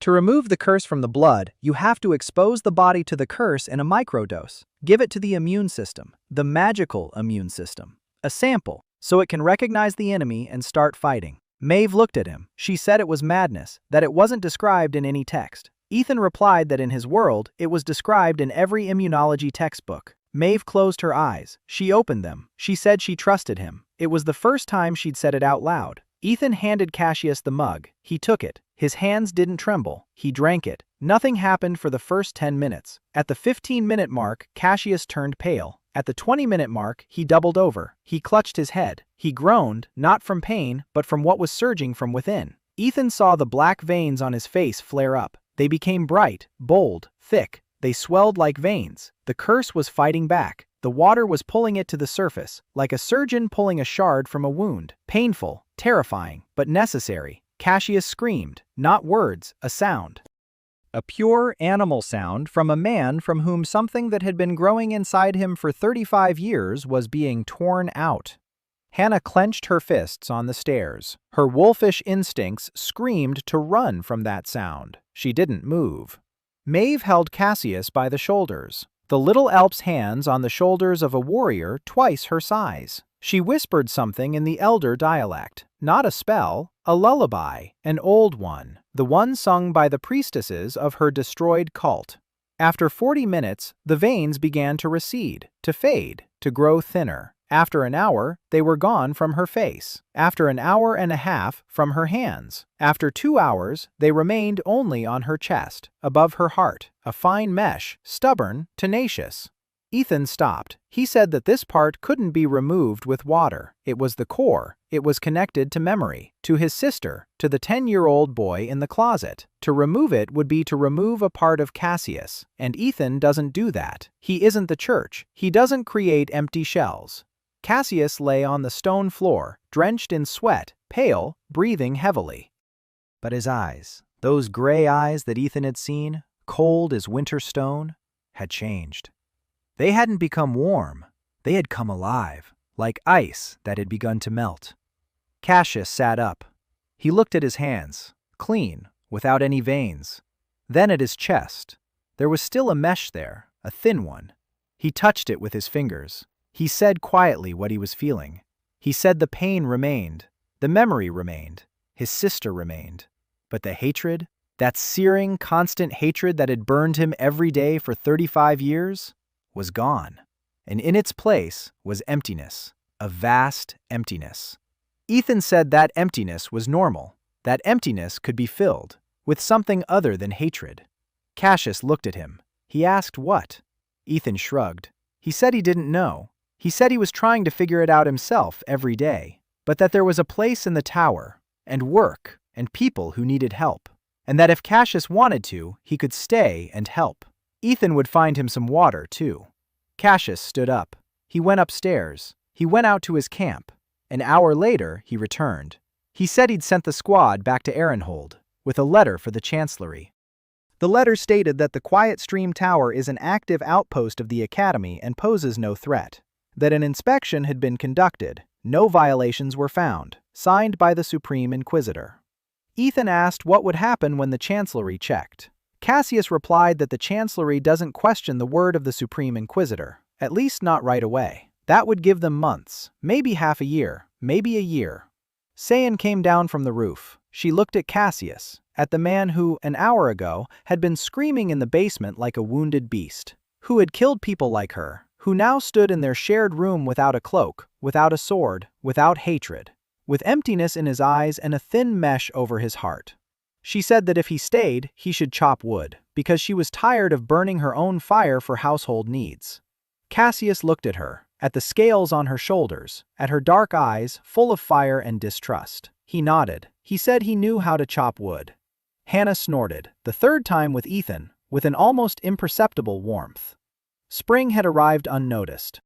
Ethan realized this when he went outside in the morning and saw that the dead forest was no longer dead. The trees around the tower, within a radius of 300 paces, were covered with foliage, pale, young, but real. The stream flowed with clear water, not as clear as spring water, but clean. No yellowish tint, no iron aftertaste. Birds were singing. For the first time in 1,000 years, birds were singing on this patch of land. 4 months had passed since his arrival. The tower had become something else. Not just habitable, alive. A vegetable garden by the south wall. Sayan scorched the cursed earth with dragon's heat. Ethan watered it with purified water. Maeve found a formula for accelerated growth in Domic's notes. Not a magical one, an agronomic one. The right soil composition. Mineral balance. The first greens sprouted in 2 weeks. Onions, turnips, and local herbs that Hannah identified as edible by their scent. The forge was working. Sayan was forging. Cassius helped. His warrior's hands were stronger than anyone else's in the tower, including Hannah's. He didn't say much. He chopped wood. He carried stones. He did what he was told, silently, with a fine mesh over his heart that wouldn't go away and never would. May finished clearing the eastern canal. The last blocking symbol had been removed. 204 symbols in 3 months. The system was fully operational. 4 channels, 4 directions. Water flowed underground in all directions, slowly but unstoppably. The purification zone was expanding.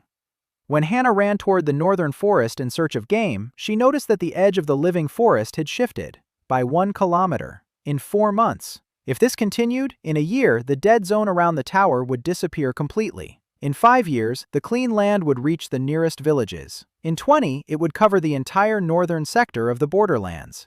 But news traveled faster than water. Rumors about the mage in the tower had long since spread beyond the 3 villages. Caravans of the cursed came to them every week, in groups of 2, in groups of 3. Once, a group of 12 arrived. Ethan couldn't accept them all. The spring provided a limited amount of water. The cascade was operating at full capacity. Each purification took resources. He began training assistants. Maeve was the first. She knew the theory better than he did. She lacked practical thinking and engineering approach. Ethan taught her to think in systems. Input, data, process, result. Not a ritual, but a procedure. Not a prayer, but a protocol. Maeve picked it up quickly. A week later, she performed her first purification on her own. A young werewolf with an iron curse. A standard case. Maeve selected the mixture, the right temperature, the right concentration. Ethan stood nearby and didn't interfere. When the streaks faded, Maeve turned to him. Something was burning in her black eyes. Not fire. Light. The quiet, stubborn light of a person who, for the first time, had used her knowledge not for survival, but for salvation. Ethan nodded at her. She didn't smile, but the corner of her mouth twitched. Seon was second. She didn't know how to work with potions, but she could control the temperature, precisely, to the degree. Dragon's blood gave her a sensitivity to heat that no one else possessed. Ethan had taught her to heat water to the exact temperature required for each type of curse. 36 and 5 for dragon curses, 12 for wolf curses, 20 for phosphorus curses. Seon memorized it instantly and grumbled that it was too easy for her. Hannah became the third, not in purification, in diagnosis. Her wolf's nose could detect a curse by its smell, more accurately than any test. Iron smelled like rust, sulfur like rotten eggs, lead was sweet and heavy, mercury like cold metal, phosphorus smelled like swamp rot. Hannah could identify the type of curse in 30 seconds. No test tubes, no sediment, with a single breath. Ethan recorded this in the log, the diagnostic system. Hannah's nose, Seon's temperature, Maeve's knowledge, his own understanding of chemistry and energy flows. 4 people, 4 skills, 1 system. Just like at the station in Portland. Only instead of instruments, there were living people. The 5th arrived at the end of the 4th month. Not cursed, not a werewolf, not a half-breed, a human, a woman, 28 years old, in crumpled armor with a scorched coat of arms on her breastplate. The coat of arms of the Order of the Silver Shield, the Inquisition, formerly. She stood at the gate, her right arm bandaged from shoulder to fingertips with dirty bandages. Black streaks beneath the bandages. Not the curse of the borderlands, the curse of the Order. That very one. Fanaticism. But worse, an experiment. The Order conducted experiments on its own members. It enhanced its fighters. It pumped hatred into them like fuel. Some couldn't take it. They broke. She broke, but not out of weakness. It was because she saw exactly what they were pumping into them and where they were getting it from. From the cursed. The Order killed the cursed not only out of faith. It collected their curses, processed them, and injected them into its paladins as a combat stimulant. Her name was Julia Vane, and she had come to die, not to live, to die, because the curse in her hand was killing her and she knew she deserved it. Ethan looked at her, at the armor with the scorched crest, at her bandaged arm, at her gray-green eyes, as empty as those of a person who had already made up her mind. He said she could die anywhere, but since she'd come here, she should eat first. Julia entered the tower. She saw Cassius. She froze. She recognized him. Everyone in the Order knew Cassius Morna. Cassius was sitting by the fireplace, repairing the handle of his hammer. He looked up. He looked at her. He recognized her too. Not personally, by her armor, by her bearing, by her eyes. He said the soup was on the table. Julia sat down and ate, silently, the way a soldier eats, quickly, neatly. Not a crumb was wasted. Then Ethan examined her hand. The Order's curse. Familiar, the same black threads, but more aggressive, more concentrated. Not naturally grown, but artificially implanted. He identified the composition. The same principle as with Cassius. A microdose of the cursed water as a vaccine, plus the maximum concentration from the source, plus calcium for stabilization. The purification took 4 hours. Julia didn't scream. She gritted her teeth and remained silent. Sweat poured down her face. Her hand was twisting. Black threads swelled and receded in waves. But she remained silent. When it was over, she looked at her hand. Clean. Pink. Alive. She bent her fingers, straightened them. It works. Ethan told her about the bond, that part of her power would remain in the tower's stones. Julia listened. She said she had nowhere to go, that the Order had declared her a deserter, that there was no turning back, and that if the tower needed someone who knew how to wield a sword and build defenses, she was here. Cassius, from the corner, said that the tower needed someone who thinks like an inquisitor, because soon the Inquisition would return, and next time it wouldn't send a scout or a squad, it would send an army. Julia looked at him. the former Grand Inquisitor, with a thin mesh over her heart, chopping wood for a tower full of the damned. She said she knew how the Inquisition thought, and that she was ready to use that knowledge, just not for killing. Ethan nodded. Spring had transformed the area around the tower. The dead forest had come back to life. The canal system was working fully. Ethan trained Maeve, Sion, and Hannah in the basics of purification, forming a working team.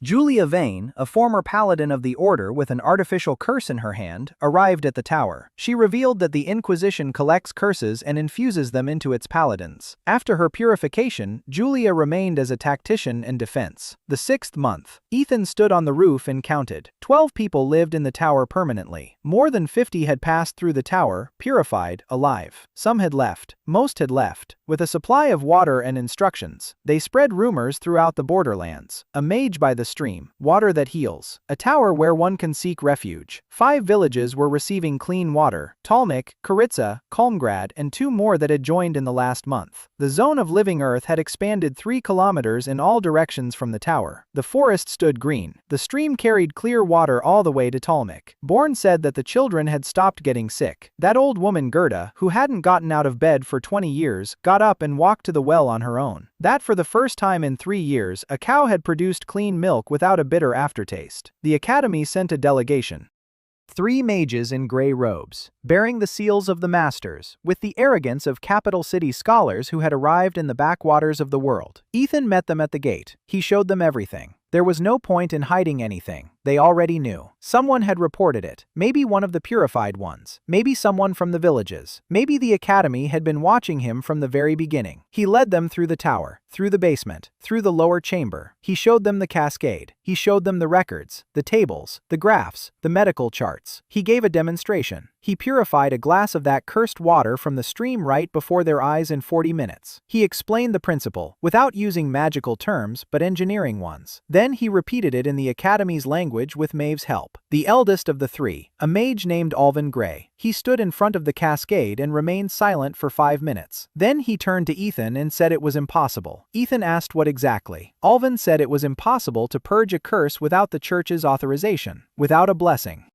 Without the 7 candles ritual, because that's what's written in the codex, because that's how it's for 1,000 years. Because a curse can only be lifted by light, not by water from a pit in the basement. Ethan looked at him, then at the glass of clear water, then back again. He asked him to show him again, or was once enough to see that the codex was wrong. Alvin flushed. The second mage, a young woman named Rena Toll, looked at the glass and at Ethan, and there was no indignation in her eyes, just curiosity. The third mage remained silent. He was writing in a notebook. Every word, every number, every formula on the wall. The delegation left 3 days later. Alvin took with him an official protest, a demand to close the tower, an accusation of heresy, the standard set. Rena Toll took something else with her, a notebook with copies of Ethan's notes, tables, formulas, the principles of cascading purification. She asked for permission. Ethan granted it. He knew he was taking a risk. He knew the notes could be used against him. But he knew something else, too. If even one mage in the capital began experimenting, if even one verified his data and obtained the same result, then it would be impossible to stop it. Knowledge is like water. It flows, it finds cracks, it seeps through, and one day it breaks through any dam. A week after the delegation left, the 6th one arrived. The last of those he'd been waiting for, though he didn't know what he was waiting for. Na-Yun Park, 21 years old, a kitsune, a half-fox, beautiful, too beautiful, smiling, too smiley, with a story that sounded too smooth. Ethan didn't believe her from the very first minute. Hannah didn't believe her from the very first breath. She said the girl smelled of lies. Literally, kitsune smelled different when they lied. Hannah could sense it. Na-Yun had come disguised as a refugee. She told a story of persecution, of a family that had been destroyed, of her wanderings. A beautiful story, well crafted. Ethan listened and nodded. Then he offered her some water. Na-Yun drank it. The water passed through her and revealed nothing. No curse. She was pure, absolutely pure. Kitsune did not bear the curses of the borderlands. They were of a different nature, an ancient one, untouched by the seal. She didn't need purification. She hadn't come for water. Ethan knew that. But he didn't turn her away. He gave her a room. He gave her food. He gave her time. He watched. Maeve watched. Julia watched. Hannah watched intently, making no attempt to hide it. Nyan held out for a week. Charming. Helpful. She helped in the kitchen. She helped with Lyra. She laughed. She joked. She flirted with Ethan subtly and skillfully. He didn't react. In the second week, Nyan began asking questions about the source, about the channels, about the system, about connections to the villages. Who supplied what? How much purified stuff had gone out? Where? The map. She was looking for the map. Julia intercepted her at night by the door to Ethan's workshop. No noise, no drama. She just stood in her way and shook her head. In the morning, Ethan sat across from Nyan at the table. Everyone else was nearby. Hannah by the door, Seon by the fireplace, Maeve by the wall, Julia behind Nyan, Cassius in the corner. Nyan looked around. She realized she'd been found out. The smile didn't slip from her face, but her eyes had changed. They had turned cold, professional. Ethan asked who she was working for.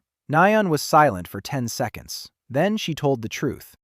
The Midland Trade Guild. They needed information about the tower, about its methods, about its weak points. The guild wanted to control the trade in purified water, a monopoly, huge amounts of money. Ethan nodded. He asked what would happen if she returned without any information. Nayoon replied calmly. She said they'd already written her off, that she was expendable, that if she returned empty-handed, they'd sell her. Literally, kitsune were prized on the black market. Beautiful, obedient, perfect courtesans, or spies, or both. Ethan looked at her, beyond the charm, beyond the smile, beyond the cold, professional eyes. He saw a 21-year-old girl who had been used as a tool her whole life. He asked what she liked to eat. Nayoon froze, spoon in hand. She froze halfway to her plate. She didn't understand the question. He repeated himself. He asked what she liked, not what was healthy, not what everyone else ate, what she liked. Nayoon was silent. For a long time, her mouth opened and closed. No one, ever, had asked her that. She lowered her eyes. The smile faded. For the first time in 2 weeks, and beneath it was a face, a real one, young, confused, frightened. Ethan nodded. He said she could stay. Not as a spy, not as a tool, as a person. And that her first task was to find something tasty in the pantry and eat it. For herself. Nyan got up from the table and went to the pantry. 5 minutes later, she returned with a handful of dried berries. Sour ones. The very ones that grew by the tower. She ate them one by one, slowly, with her eyes closed. Hannah snorted.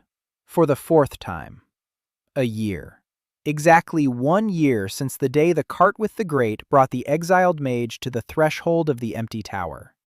Ethan stood on the roof and looked down. The quiet stream tower was no longer a coffin with windows. 5 stories, stone walls without a single crack. Maeve's reinforcing mortar had sealed every gap. A new roof of flat stone laid according to Graham's blueprints by Hannah's own hands. The shutters on the windows were forged by Seon. The door was oak, hinged on iron hinges. In the courtyard stood 4 buildings, a workshop, a blacksmith shop, a storage shed, a bakery that Hannah had built in silence in 3 days and where she now silently baked bread every morning. The vegetable garden by the south wall was green with neat rows. Onions, turnips, herbs, something vaguely resembling carrots. A pen for 2 goats that Bourne had brought in exchange for a 1-year contract for water. The goats were afraid of Hannah. Hannah ignored the goats. The goats got used to it. A living forest stood around the tower, green, dense, with young trees that had grown so much in a year it was as if they'd been growing for 10 years. The water in the underground channels worked a miracle, not an instant one, methodical, systematic, just like everything Ethan did. The stream carried clean water, clear, without any aftertaste, without any sediment. 6 villages received water from the tower.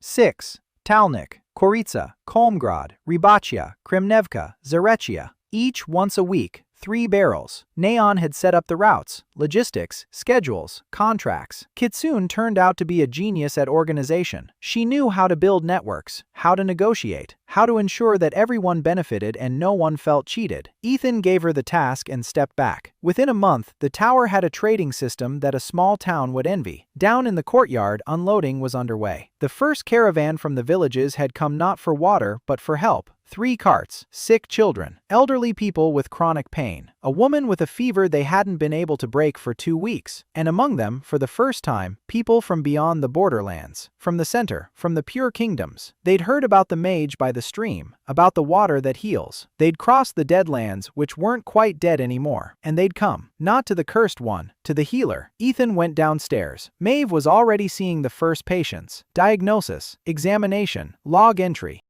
Hannah stood nearby, sniffing the air, identifying types by scent. Seon was heating water in 6 mugs at once, 6 different temperatures for 6 different cases. Julia was keeping order, making sure the line didn't crowd those already inside. Cassius was helping, silently, carrying, passing things along, supporting those who couldn't sit up. The old Inquisitor with a thin mesh over his heart was helping to save those he would have come to kill a year ago. Na-Yeon greeted everyone at the gate. She wrote down their names, where they came from, what they needed. She smiled, not with the professional smile of a spy, but a genuine one, the kind that had appeared 2 months into her life in the tower and had never left her. April ran in from the bakery with a tray of bread. Yes, April. She'd arrived 2 months ago. A 17-year-old witch's daughter with a curse in her blood. Her touch poisoned all living things. She couldn't hug anyone. She couldn't hold anyone's hand. She couldn't pet a cat. Her mother had died from her touch when April was 5. Since then, 12 years of loneliness, 12 years of gloves and distance. Ethan had been working on her blood for 3 weeks.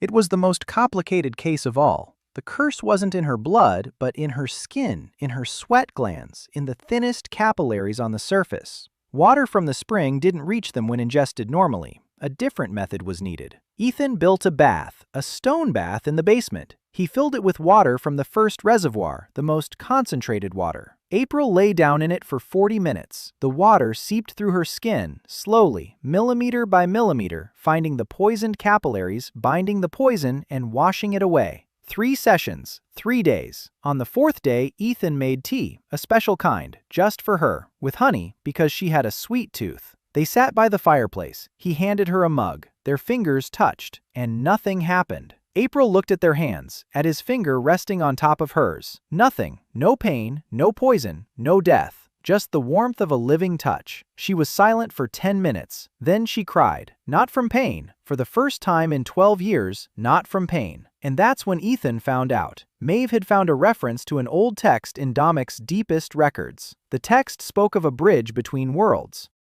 of a soul summoned by the cry of a dying child. April was that child. There, in another world.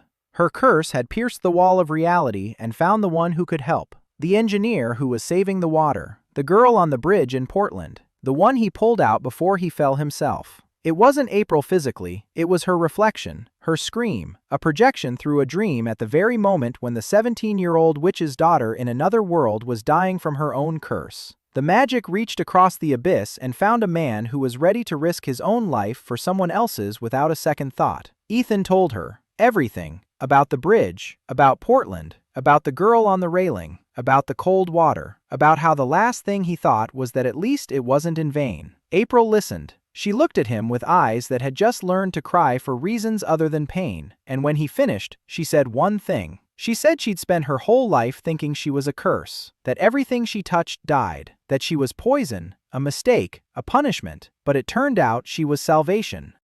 That her cry across the abyss had brought here the only person who could fix a broken world, one mug of water at a time. Ethan looked at her and couldn't speak, because there was a lump in his throat. Because the 26-year-old engineer from Portland, who had fixed the water supply for 700,000 people and had never once been thanked, heard for the first time in 2 lifetimes that he was needed, that he had been called, that he had been waited for. Now he stood on the roof and looked down. Spring, wind, sun. 6 girls and a former inquisitor were unloading the carts. Hannah was growling at a goat that had wandered into the garden beds. Seon burned her finger on a hot mug and cursed in dragon, causing Lyra to giggle and Cassius to shake his head. Maeve sat at the entrance to the cellar, taking notes. Her real name, which Ethan had found in the tower's old documents, was embroidered on the sleeve of her new robe. She didn't cry when he placed the paper on the table. She did cry, but quietly. And then she sewed the name onto her sleeve like a coat of arms.